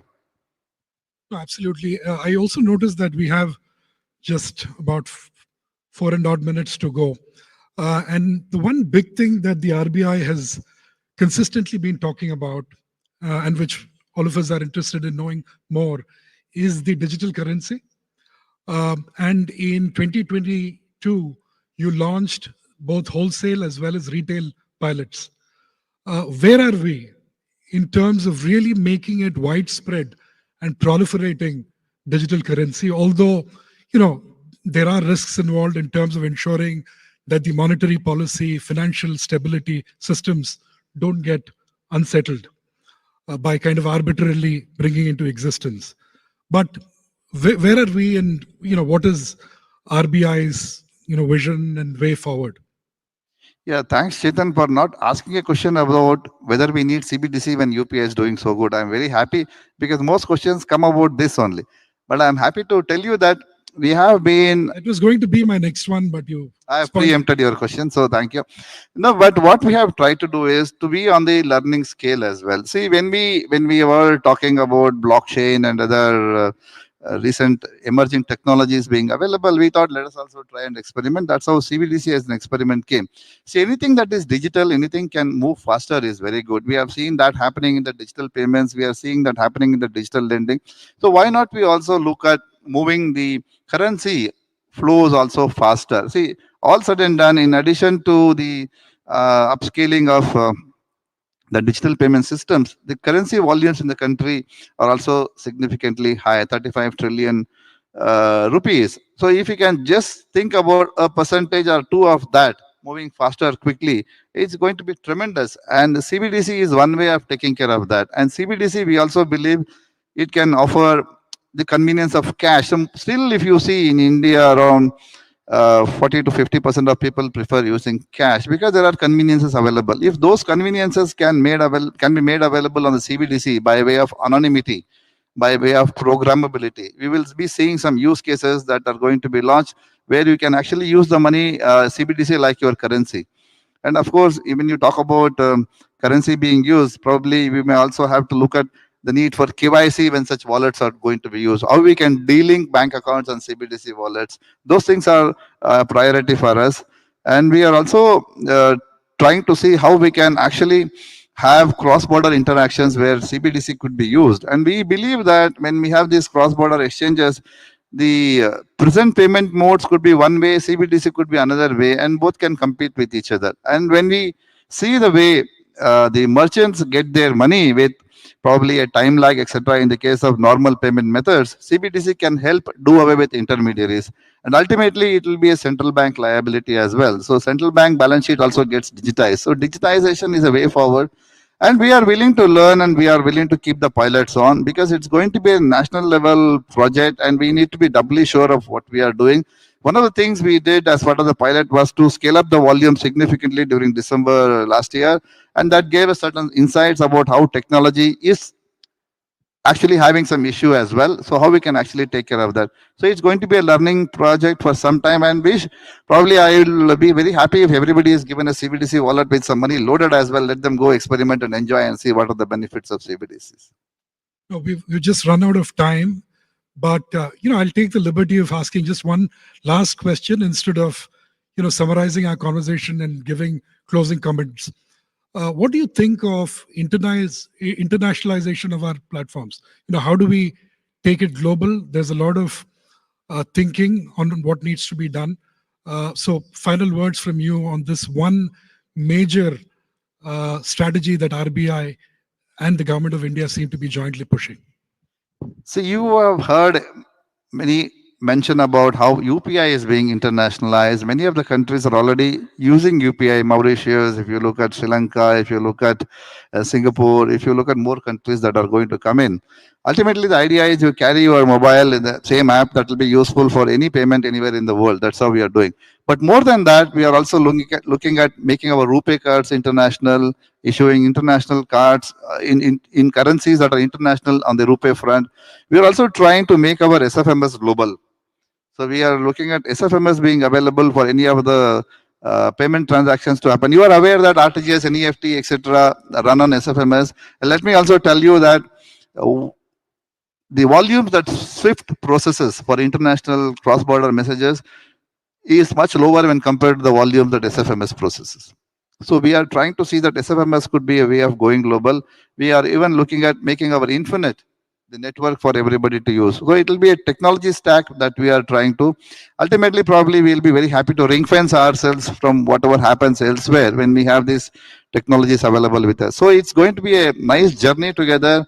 And all of us will, as I was saying, maybe have more JFF in international locations, maybe have more discussions there, but India will be there everywhere. Thank you. On that high and optimistic note, I'd like to thank the audience and thank you, sir, for this stimulating conversation. Thank you for being here even when the regulator is speaking, means that we still have a say. Thank you.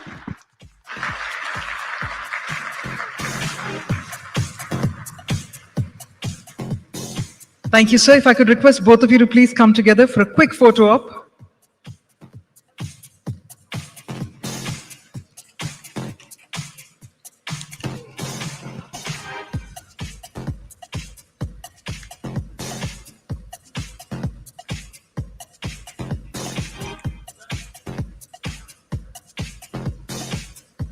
Thank you once again, Mr. Vasudevan.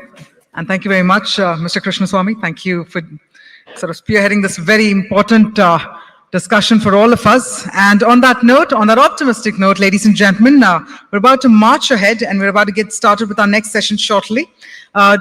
For the benefit of the audience members, let me inform you that while we were to have the session featuring the Honorable Minister, Shri Ashwini Vaishnavji, however, due to unforeseen circumstances, Sir couldn't make it to the GFF 2024 as of today. So we with our next session, I'd like to inform you all that the next session will be a special address featuring Shri Ajay Kumar Chaudhary, the Non-Executive Chairman, NPCI. I'd like to bring to your attention, that's the next session that will be taking place over here. It's a keynote special address that's being hosted inside the hall, featuring Shri Ajay Kumar Chaudhary. On that note, let me also inform you that the master classes are happening, so I hope you're taking some time off to register for the master classes and the roundtables as well. We have interesting and very, very different and diverse topics across each roundtable. So please be sure you're registering or you're part of relevant roundtables that you wish to be part of the discussion. That being said, please stay with us for the next couple of minutes. I've been informed by the team that we still have another 5 minutes before we get started with the next session. Stay with us. Please be inside the hall. We'll get the next session started shortly. Thank you.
by leveraging their respective strength and meet the evolving expectation of customers.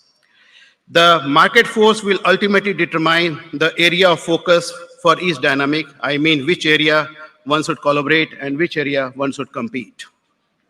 Now, look at the fintech in India. India, known for its dynamic and swiftly evolving fintech ecosystem, it is at the forefront of this global transformation.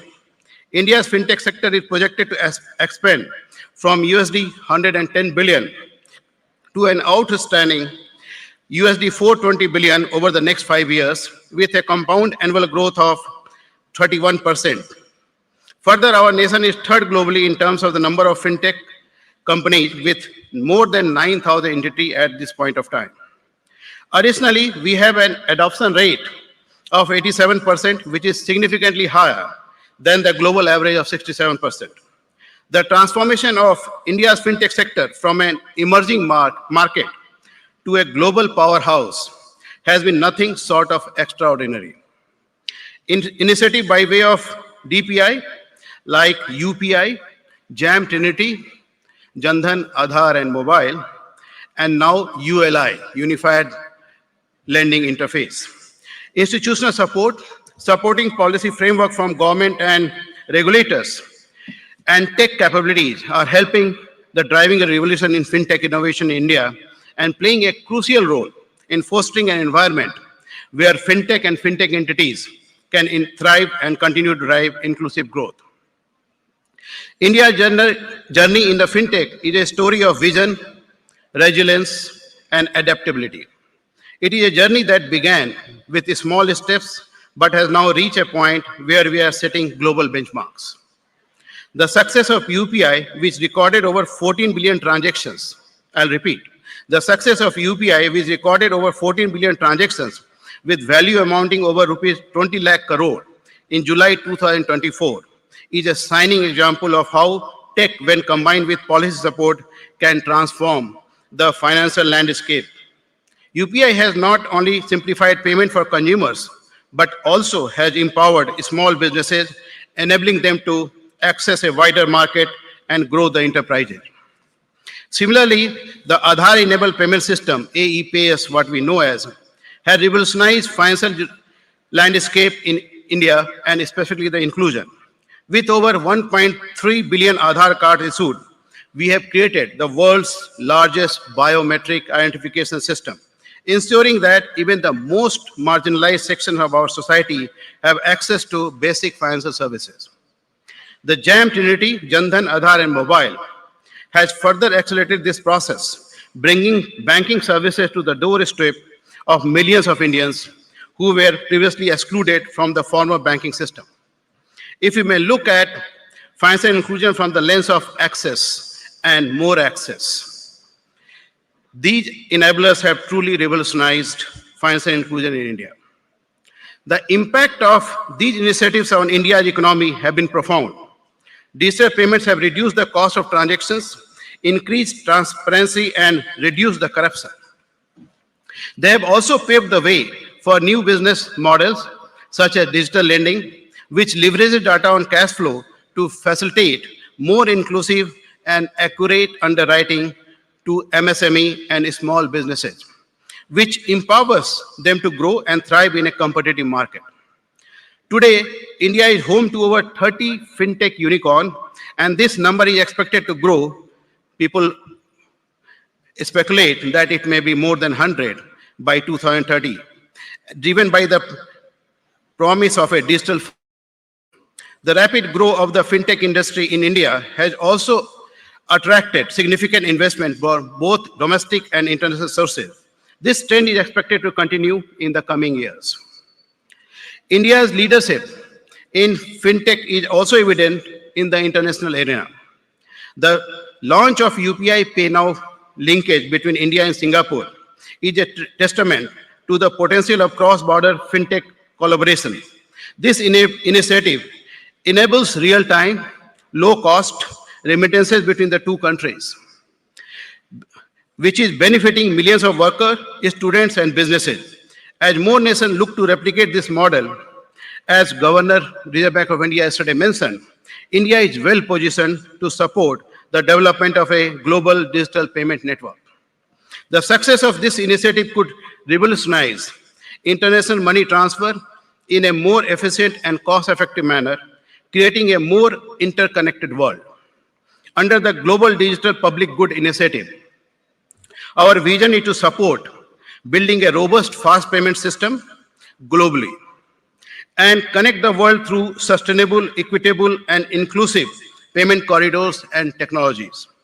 NPCI International Payments Limited, our wholly owned subsidiary of NPCI, is at the advanced stage of extending UPI and RuPay card arrangements and its linkages with India in various other jurisdictions and entities, including those of UAE, Qatar, entities in France, Namibia, Peru, Bhutan, Sri Lanka, Mauritius, Nepal, etc., etc., and etc. Now we can touch upon some emerging tech. Application programming interface, what we know as API, and cloud computing are some of those new tech which are already being used widely by a significant number of incumbent banks as well as the fintech entities. As we look ahead, several emerging tech stand out as a driving force of the future of fintech. Artificial intelligence and machine learning are already transforming the way financial services are delivered, offering personalized experiences, predictive analytics, and enhanced decision-making support capabilities. DLT, distributed ledger technology, including blockchain, is reshaping the way we think about transparency, security, and trust in financial transactions. Embedded finance, where financial services are seamlessly integrated into non-financial platforms, is expected to drive significant growth. Looking ahead, quantum computing, tokenization of financial assets, unified ledgers, interconnection of financial ecosystem, which is popularly known as Finternet, as advocated by our Mr. Nandan Nilekani, launch of digital currency at population level, and many more such tech represents the next frontier in financial innovation, promising further enhancement of efficiency, inclusivity, and affordability of global finance. This may also help in unlocking the growth potential of the economy of any jurisdiction. In coming years, the fintech innovation will be particularly impactful in the B2B and B2B2X space. What we have witnessed last 5 to 6 years, the innovation primarily was driving the payment sector specifically. Now, it will be very critical for B2B and B2B2X space, where small and medium-sized enterprises, SMEs, have a USD 5 trillion credit gap waiting to be addressed globally. Let us now delve deeper into the transformative potential of AI/ML, because it's a topic of this theme of this fintech. The AI/ML tech significantly increases operational efficiencies by automating processes, enhancing accuracy, and ensuring consistency across financial services. AI-driven tools offer new personalized financial products and services tailored to individual needs, leading to better credit experiences. Moreover, AI's superior pattern recognition capabilities are transforming risk management by effectively managing large, unstructured data sets. This allows for improved fraud detection, money laundering prevention, and a deeper understanding of behavior pattern for more accurate underwriting. As regards quantum computing, though it is still at very nascent stage, it holds the potential to solve problems that are currently beyond the reach of classical computers. In finance, this could mean optimizing trading strategy, improving portfolio management, and enhancing encryption methods. As quantum tech matures, we can expect it to unlock new possibility in fintech and pushing the boundaries of what is achievable by using quantum model. Fintech application can improve asset classification strategies, risk management, investment portfolio opportunities, optimization, and strengthening the financial decision making. Now, when we talk about a lot of opportunities and the way the immense opportunity and possibility is opening up the new tech, possibly we have also look at the challenges associated with all this new tech. As is apparent, fintech innovation bring out a lot of benefits, as I mentioned. However, new tech innovations can create new vulnerability. I'll underline. New tech innovation can create new vulnerability and also amplifying existing risks to the banks, their customers, and financial stability. These includes strategy risk by way of adjusting incumbents bank, I mean incumbent banks' business models to increasing digital environment, as also their potential partnership and competition with fintech entities. Potentially, this heightened reputational risk, larger number of factors, testing operational resilience and operational risk, issue relating to data governance, etc. The system-wide risk may also be there due to greater interconnection nodes across the financial entities, heightened degree of contagion in times of stress, and amplification of pro-cyclical behavior. As regards risk specific to AI/ML, they may inter alia include challenges in data governance due to use of high volume, higher velocity, and different variety of data, issue relating to explainability of the model outcomes, model biases, and increased third-party dependency leading to concentration risk. Similarly, tokenization and unified ledgers, though create new opportunities, they may also raise system-wide risk due to greater interconnection of nodes across financial system and concerns on single point of failure. Likewise, embedded finance may expose non-financial firms to financial risk and regulatory scrutiny. The financial entities, they may also pose risk. Till now, I talked about the technology. Now I'm talking about the entities, which are supplier of these fintech solutions. The fintech entities, they may also pose risk by way of market and business conduct, including issues related to consumer grievance redressal, concern on financial integrity, data privacy, operational resilience, enhanced cyber security, and financial stability. The challenge for regulators and industry leaders alike is to strike a balance between the fostering innovation and managing these risks. This requires a robust governance framework that prioritizes customer centricity, transparency, and accountability. I think this is the right time to quote Steve Jobs. He once said, "You have got to start with the customer experience and work backward to the technology," unquote. In the context of fintech, this means placing the needs and interests of customers at the heart of innovation. A customer-centric approach combined with a strong governance and ethical standards will be crucial to navigate the complex landscape in fintech. On the issue of good governance, it is glue to all systems and processes and essential for a sustainable fintech ecosystem. It is expected to ensure accountability, fairness, transparency across all its operations. A robust governance framework is essential for managing risk, fostering trust, and maintaining the integrity of financial system. It provides the necessary checks and balances that enables an organization to navigate the complexity of the digital age while aligning its operation with ethical standard and regulatory requirements. Within this broader governance framework, data governance also plays a critical role in safeguarding one of the most valuable assets of this date is the data.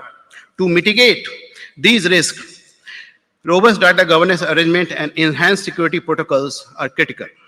This requires ensuring that data is collected and used transparently, that informed consent is obtained from customer, and data is stored securely. Moreover, companies should adopt privacy by design principle, embedding data protection measures into their system from the start, rather than as an afterthought.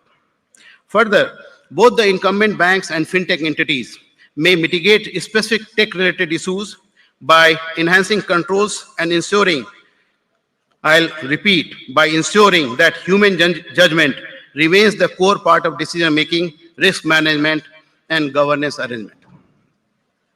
Now coming to the aspect of the regulation, one of the key regulatory challenges in the fintech space is balancing the need for innovation with the managing risk.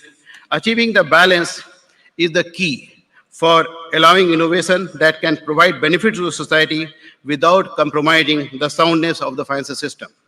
Thus, as I always mention, the sustainable finance world would not depend on how the regulators design the regulation for fintech entities. It would largely depend on how the fintech sector balances its own wants against the need of customer centricity and good governance.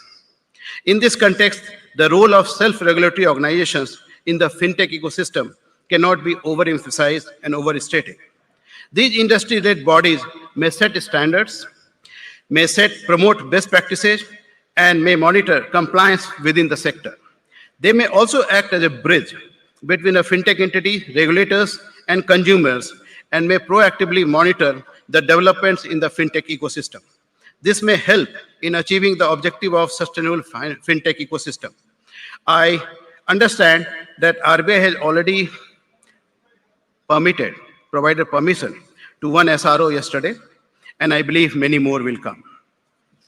Now, coming to the international coordination, it is critical to manage the risk associated with bigger fintech entities, particularly those who are having the cross-border operations, as well as big tech entities.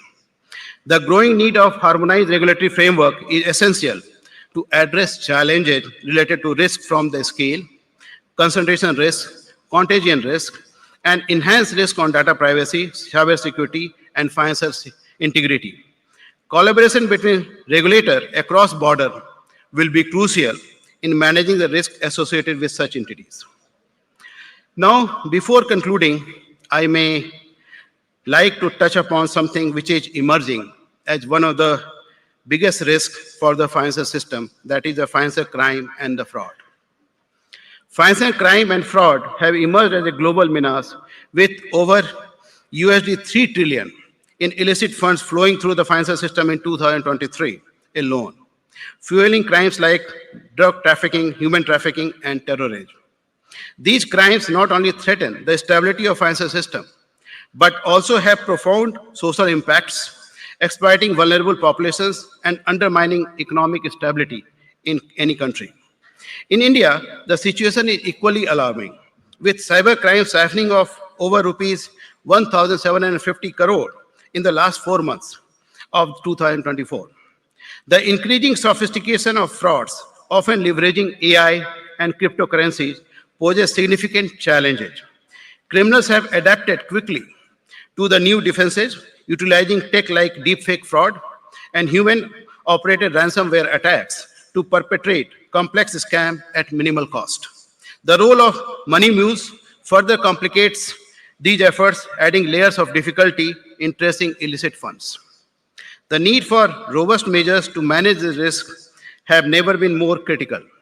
NPCI has been at the forefront of these efforts, implementing a comprehensive cybersecurity framework and leveraging advanced technology like machine learning and artificial intelligence to detect and prevent fraud in real time. NPCI has taken initiative, including the real-time fraud risk monitoring and management.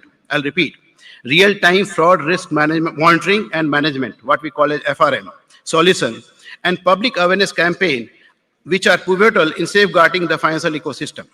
Further, I know the multiple initiatives are being taken by multiple institutions. A pilot is also being run by our NPCI on identification of mule accounts, and banks are now being sensitized on the outcome of these models. They are very promising outcomes, and I'm sure they'll be very useful in identifying the mules and alerting the banks in advance in coming days. However, as financial crimes continue to evolve, it is essential to not only embrace new technology, but also strengthen cooperation and create awareness among all stakeholders. The collaborative approach is necessary to protect the integrity of our financial systems. In conclusion, by leveraging technology, embracing alternative data, and adopting customer-centric approach, the fintech sector holds immense potential to transform the global financial landscape. However, realizing this potential will require a collective effort. As incumbent banks, fintech industry leaders, regulators, and consumers, we must work together to build a financial system that is inclusive, efficient, responsive, and resilient. The journey ahead of both exciting and challenging. We are at a pivotal moment in the evolution of finance, and it is our responsibility to ensure that the entry barrier to financial services is further reduced, are more accessible, and financial services generate the responsible innovations and lead the economic growth, and risk are managed in a way that protects the stability of the financial system. Let me leave you with the thought from the Peter Drucker, who once said, quote, "The best way to predict the future is to create it," unquote. Decision we make today, the innovation we embrace today, and the risk we manage will save the future of finance for generations to come. Thank you.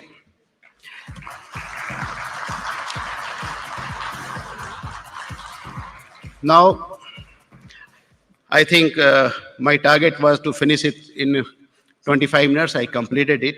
Now I'm open to questions relating to this aspect only. For another 5 minutes, if any question, I'm happy to take that.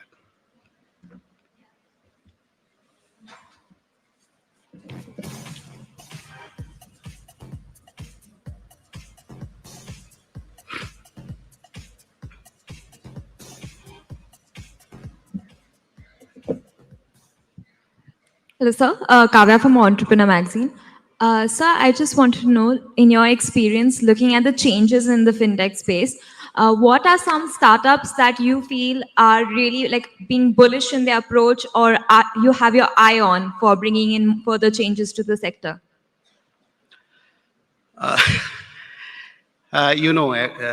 Whenever I meet fintech and fintech startup and their leaders, exciting because it's a learning experience always.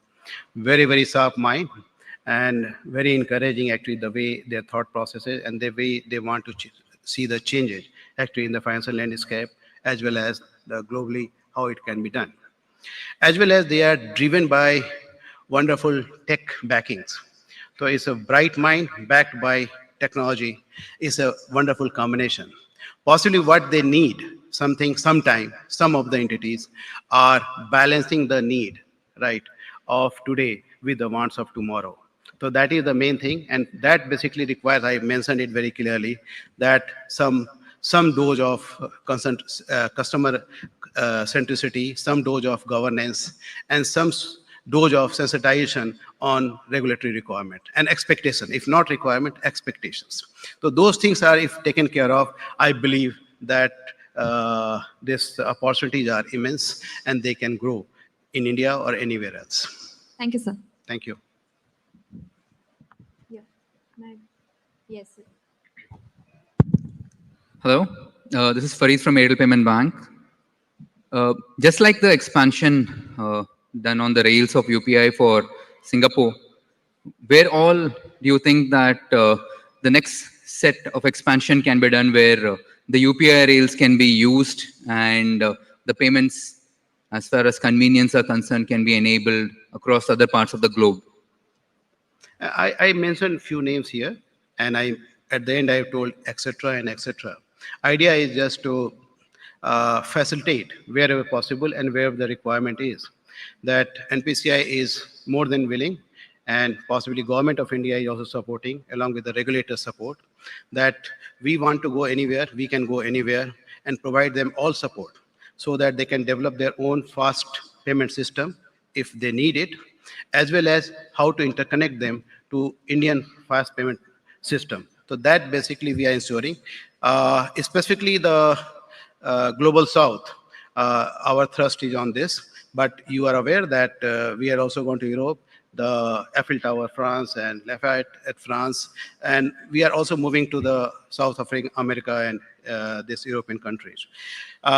It's an endless thing, and we believe that we have the potential to support the developing the global payment ecosystem seamlessly. A quick follow-on question.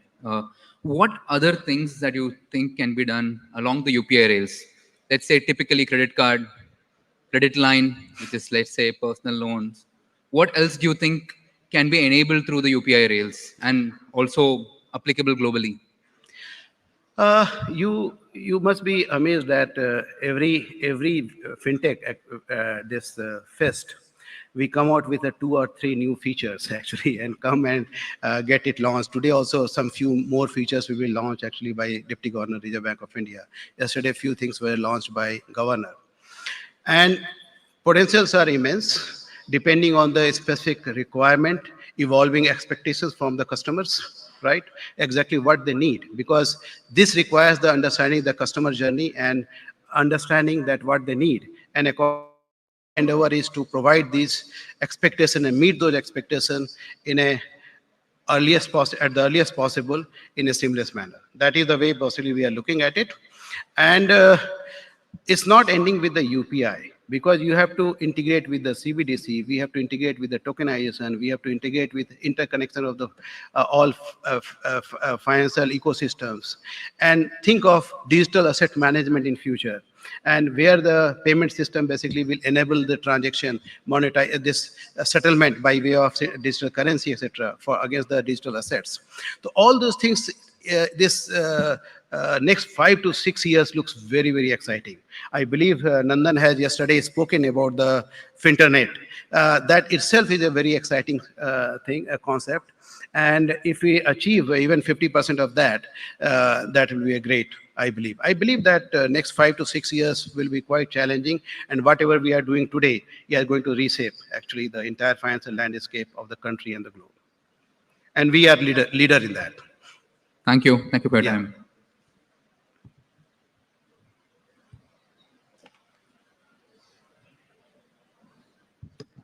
Hello, sir. This is Abhijit Patil from Adarsh Credit Society. I want to know more about the ULI.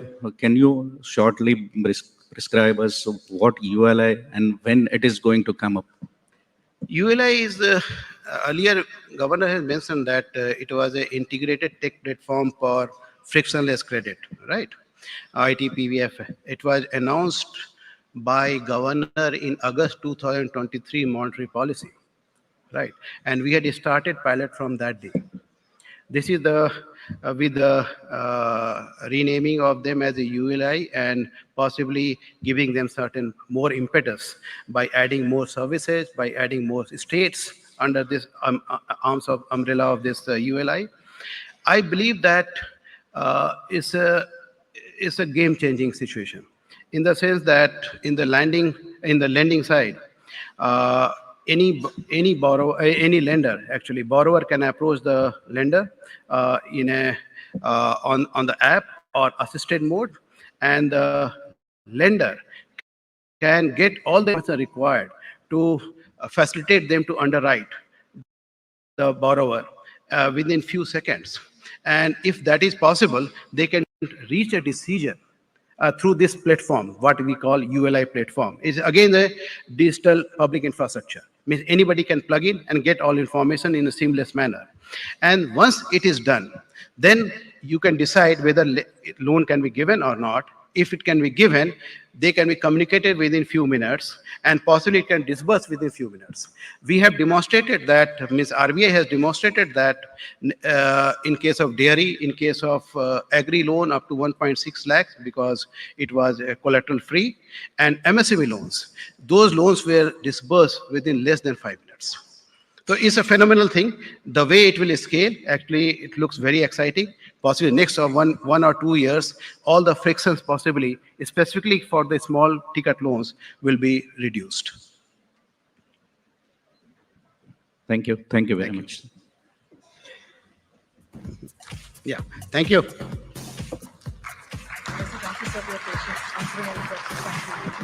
It's a pleasure. Thank you. Thank you. Ladies and gentlemen, can we have a louder round of applause to thank Shri Ajay Kumar Chaudhary? In fact, in his words, as he had beautifully mentioned, that India's journey across fintech is truly setting global benchmarks. We thank you, sir, for your valuable time. And on that note, we're now about to set the stage. We're about to literally set the stage. So I'm going to request you all to please oblige with me. Please stay with us. We're about to get up for another dynamic session coming your way. Before we do that, I'd also like to take the opportunity to thank our speaker lounge partner, OneCard, Diamond partner, Credit Saison, Hydration partner, Rupee Ready, Gold partner, Ease Buzz, silver partners, Findi, Confluent, Beams VC, and bronze partner, Vakranji and Vampe. We'd like to thank all our partners as well. And with that, we are now gearing up for a very riveting discussion around the evolution of banking, past, present, and future. And this afternoon, we in fact have the presence of one of the most dynamic leaders who is a shining example of remarkable growth. So we're about to get the conversation started in a jiffy. So I'm going to request all of you, everyone who's just entered inside the hall, to very quickly, please take your seats.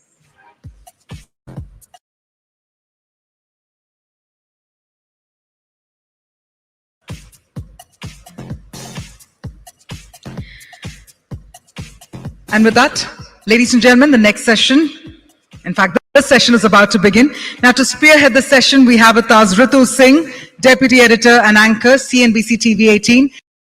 As they often say that to get the right answers, you need the right questions. It's only befitting that Ritu will be spearheading the session.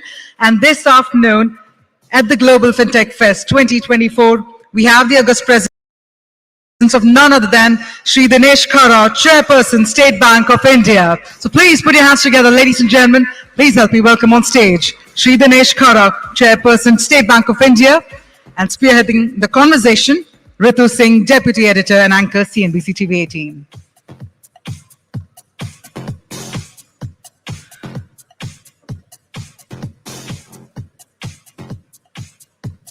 Thank you very much, sir, for joining us at this edition of Global Fintech Fest. Thank you, sir, and thank you, Ritu. Over to you.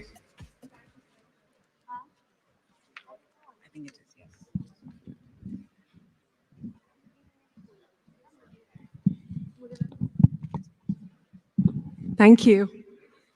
Thank you all. The topic of this session, interestingly, is the evolution of banking, the past, present, and the future. And we couldn't have asked for a better person to lead this chat, because not only is Mr. Khara, the recently retired chairperson of State Bank of India, which is not just the country's largest bank, it is also one of its oldest, and it's unbelievable, the kind of journey that it's had. But, before anything, Mr. Khara, I want to congratulate you on your illustrious run as the State Bank of India chairman. Some have given you the moniker of the profit maker, the 200% kind of increase in profits. So we've seen credit costs coming down to just 47 basis points and a 325% return on stock during your tenure as the SBI chairman. So congratulations on this fabulous run, Mr. Khara, and thank you again for your time here today. Let me just trace back the evolution of banking. And, if you just look at State Bank of India itself, started in the, the first decade of the 19th century. That's why you trace your origins to the back of Calcutta, of course, then the Imperial Bank, and now, as we know, you State Bank of India. What to your mind have been some of the most significant banking reforms that have taken shape, whether that be nationalization to liberalization, to more recently with GST, with the IBC, that have had the most profound impact on the way banks that we know to them today function? Thank you very much, Ritu, first of all, for giving all the credit for the kind of performance which the bank has demonstrated in past couple of years. Well, of course, it gives a lot of satisfaction to see that kind of performance, but nevertheless, there's nothing but a reflection of the team effort of all SBIans. Now, when you talk about the most profound changes, I would say that banking is actually the proxy to the economy. And we have seen that from time to time, whatever be the need, the banks have evolved. Way back in 1955, when the Gorawala Committee had recommended that there's a need for agrarian reform, that's the point of time when State Bank of India came into existence through an act of parliament. And the expansion of the branch network took place in the rural India. Happened to see that, always right from the second plan onwards, it was always infrastructure-led investment which took place in the country. And of course, we have seen the benefit of that. We have seen countries which got independent almost the same time. But where are we? Where are they? So it is all because the banking sector stood by the economy, and tried to contribute. So that was the first major reform. Perhaps encouraged by the kind of financialization it started having because of the State Bank of India moving into the upcountry areas. It was a nationalization which took place in 1969. Then later on, the second phase of nationalization also took place. I think that was an imperative need at the material point of time, that there was a need for expanding the branch network. Then came 1990 with the liberalization of the economy. That was a point of time when it was felt that now it's a time for bringing in more competition, and private sector banks were given the license, which actually worked as a catalyst for the public sector banks too. And they also, particularly for State Bank of India, I can say that we were all geared up to meet this competition, and we ensured that we stay ahead of the curve. Next comes the era of 2000. That was the advent of technology, adoption of technology to a greater extent. By this time, we have started moving from the distributed computing to centralized computing. That is the foundation stone when it comes to the today's digital architecture which we get to see. And of course, now it's a history that we have seen that how the adoption of digitization has happened.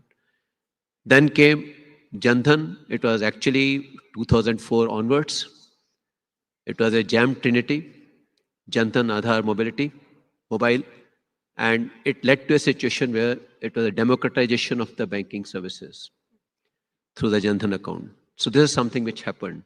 And today, thanks to that Jan Dhan trinity, we have got a situation that when it comes to, we have actually seen the benefit of this when the COVID struck. And on day one, when the common man was required to be given a certain amount of money in their hand, and how fast we could make it happen. So I think it is nothing but that technology which has given us that prowess today to take care of the financial needs of the common man of the country. And of course, now we have come to a stage where we are looking at not only meeting the needs of the common man, but also ensuring that we should meet the aspirations of the common man too. And also we are moving towards hyper-personalization, which means that all this while the data was static. Now that static data is being put to use with the help of analytics. Various algorithms are being developed, and based upon that, we're in a position to do the hyper-personalization. And of course, this analytics is now turning to be handy when it comes to risk management, when it comes to prediction in terms of the behavior, the customer behavior, you name it, and we're in a position to leverage the analytics in that direction. So this is the broad canvas in which the banking has evolved in the last couple of years. Sure, that's a fine encapsulation, Mr. Khara. But, as a legacy bank that's nearly 200 years old, to transforming into what State Bank of India today is, carrying the burden of the past, but now with a fully digital arm with YONO, if you could take us through that transformation journey, the challenges that you came across, and would you say the transformation is complete even in 2024? Well, we have now 80 million registered users already there, and almost about 10 million users are logging on a daily basis. So I think in many respects, it would be a record of sorts across the globe. I would say that when we had Envisa as YONO, we thought of YONO only as a retail solution. And initially, it was thought to replace the internet banking. But when we introduced YONO, we thought that no, it should be much beyond that. So it's actually a combination of three. It's a pure play banking, it's a financial superstore, and it's a e-commerce. All three embedded into one is YONO. And since we have got a huge existence in terms of all our financial sector subsidiaries were in a position to showcase their products. We can source the credit cards through YONO. We can source the investment for SBI mutual fund through YONO. We can source life insurance policies through YONO. We can source general insurance policies through YONO. So I think in many respects, it's a very unique proposition where we are not in a position, we are not only offering the solution in terms of the financial needs, banking needs, but actually the financial needs. So to that extent, it is certainly a very creative for the bank and also for the customers. It's a convenience. And I would say that we have started looking at the volumes it is generating. Last year, we generated almost about 1.7 trillion worth of loan underwritten through YONO. And they were essentially into the pre-approved business loan, pre-approved personal loans. We are giving in principle approval for the car loans and the home loans also with the help of YONO. Now we have gone beyond the retail. It is now being used for the YONO business when it comes to opening of LCs, bank guarantees, etc. All that can be done through YONO, and it's a huge adoption which we have seen. YONO has gone beyond the boundaries of the country now, because in the overseas locations, we have got very light footprints, and generally the customer base is quite broad-basely spread out there. So just to cater to their needs, we have got the YONO for various global destinations also. Yeah, and now we are working on YONO 2.0, where the intention is that it should be made more modular. It should be made more faster in terms of processing. And I'm sure the path which you are following, we will get to see the YONO in new avatar. We have already seen some of the additions which you have done. They are happening seamlessly. Minimum viable products are getting introduced. Yeah. And that is something. And also, its rating is getting improved, most important. Well, State Bank of India really prides itself for being the banker to every Indian, right? And a large part of that reason is because of your physical presence on the ground.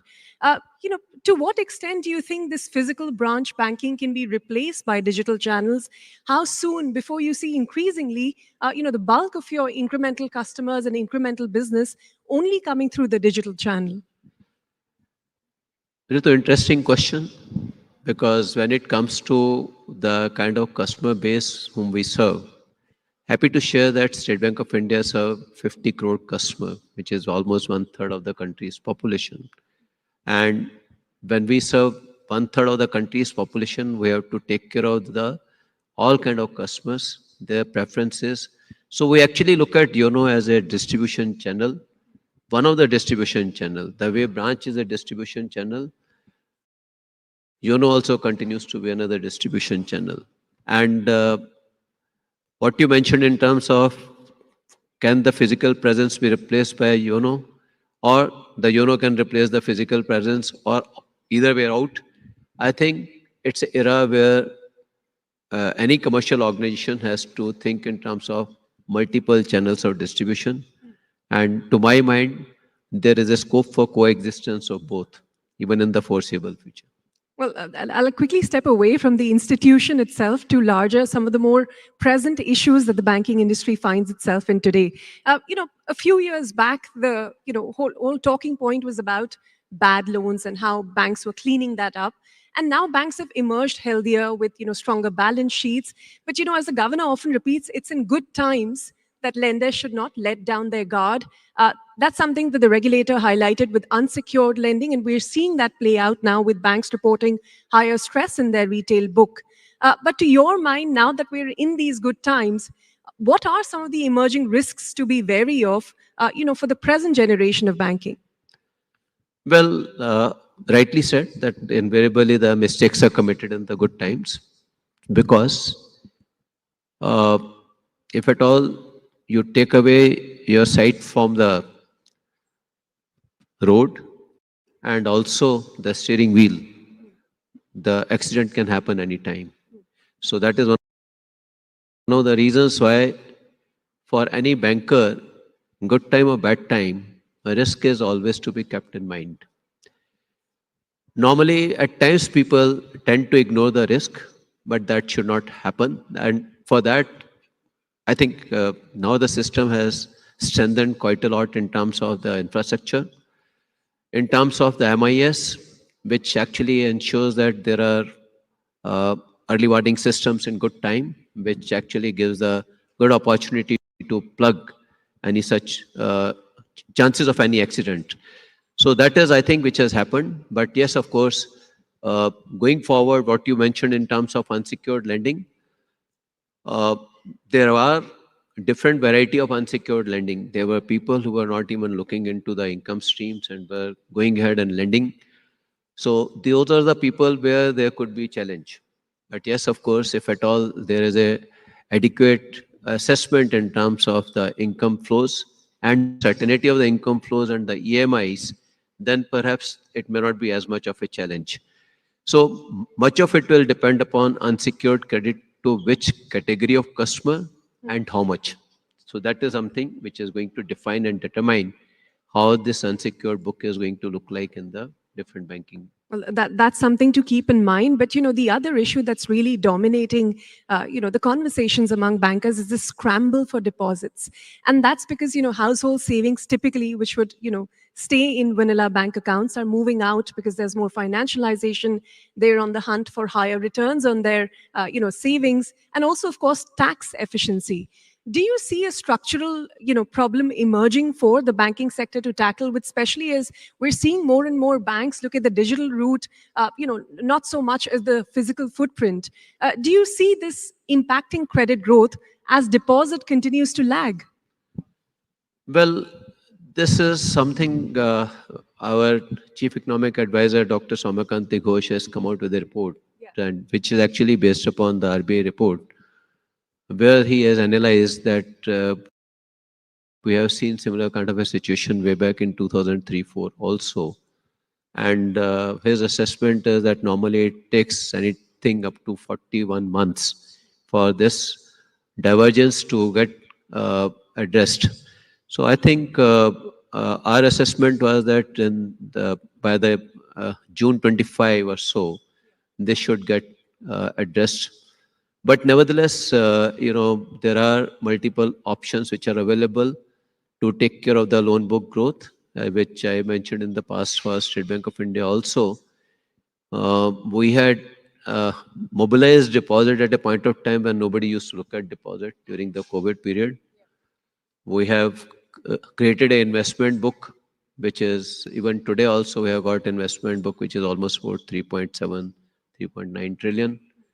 And we can easily unlock that investment and support the loan book growth. And of course, deposit is a franchise. Just to address that, in certain time buckets, we did tweak the interest rates. But yes, of course, any banker has to always strike a balance between the deposit cost and also the NIM. There's a trinity which needs to be met. So eventually, how to meet that it is nothing but a skill. So I think the skillful handling of the situation is something which will see the bankers sailing through the difficult times.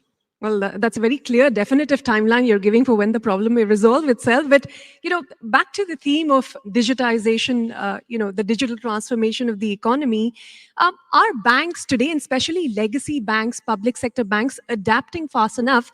Because if you speak to the audience, they'd probably say, when it comes to payments, not many are using their traditional banks. Banks have probably missed the payment revolution bus. But now that we're talking about the unified lending interface, the increasing focus towards digital instant loans, are banks adopting fast enough, or is that something you worry the fintechs may again take a lead on? I think there are various reasons why perhaps when it comes to payments, they seems to have lost out, but it is, they have really caught up in the recent past as far as their technology upgradations were concerned. As far as the lending is concerned, many of them have already gone for adoption of the apps, and also I think digital lending is becoming increasingly popular. And eventually, when it comes to various alternate vehicles which are available for the digital lending, I would say that at least banks, because of their network, they have got a reach, which perhaps may not be there. And also in the financial sector, perhaps the larger balance sheet gives some kind of a resilience to the system as well. And also, keep in mind that the compliance costs are huge and they are increasing every day. So there has to be a minimum critical size for any entity to really make a meaningful business out of it. Well, speaking of the compliance burden, we recently had the Digital Personal Data Protection Act being passed. Seeking the consent of customers for every sort of transaction that you make every time. The rules itself, of course, are yet to be firmed up. But how do you see that changing the way some of the business models are built around this digital lending? What sort of challenges or opportunities do you think that may bring for the banking ecosystem?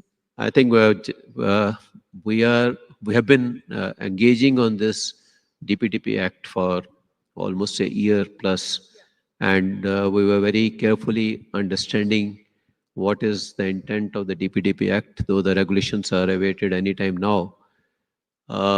We had started doing some preparations already, and yes, of course, it will certainly need to revisit the way the banks do the business, or for that matter, why only bank? Any commercial institution in the country will have to be probably look into the regulations and its impact on the way the business is being done. There are huge responsibilities which are cast in terms of the intention which is indicated in the DPDP Act. So it will eventually get converted into regulation very soon. Just anxiously waiting how the regulations will look like. Well, Mr. Kara, we're running out of time. So a final word, if I were to ask you what the banking ecosystem may look like in, say, a decade from now, with the new forces emerging, the technological transformation, the adoption of AI, the new Jam Trinity with the unified lending interface, open banking and whatnot. What are some of the forces that you think will most shape this ecosystem? What worries you most? And what are you most hopeful about? See, to my mind, banking will be more like any other consumer entity where there will be plethora of products which will be available. Perhaps there would be need for doing some kind of a tailor-made solutions. And to that extent, banking is going to be a knowledge industry, will not be as much of the service industry or the transaction industry.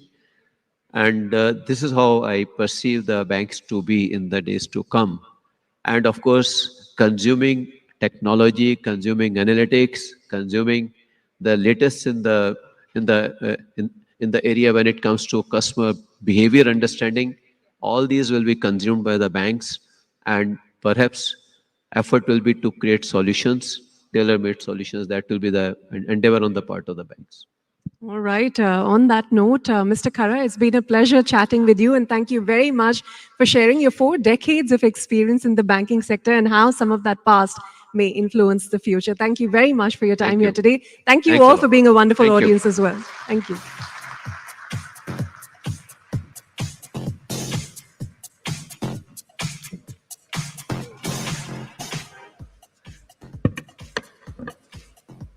Thank you very much, sir.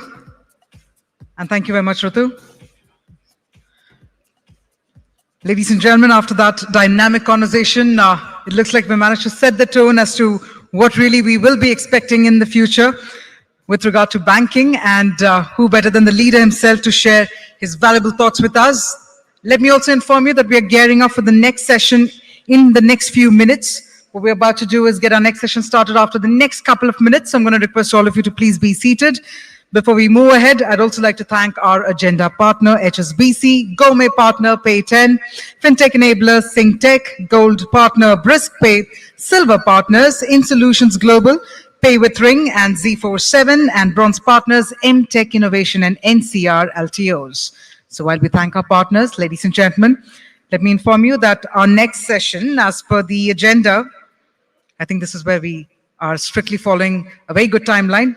1:35 p.m. I've been told 1:35 it is when our next session begins. Meanwhile, I'm going to request all of you to continue being seated. Thank you.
Welcome back, ladies and gentlemen. We're all set for our next session. And before we do that, once again, I'd like to thank our amazing set of partners.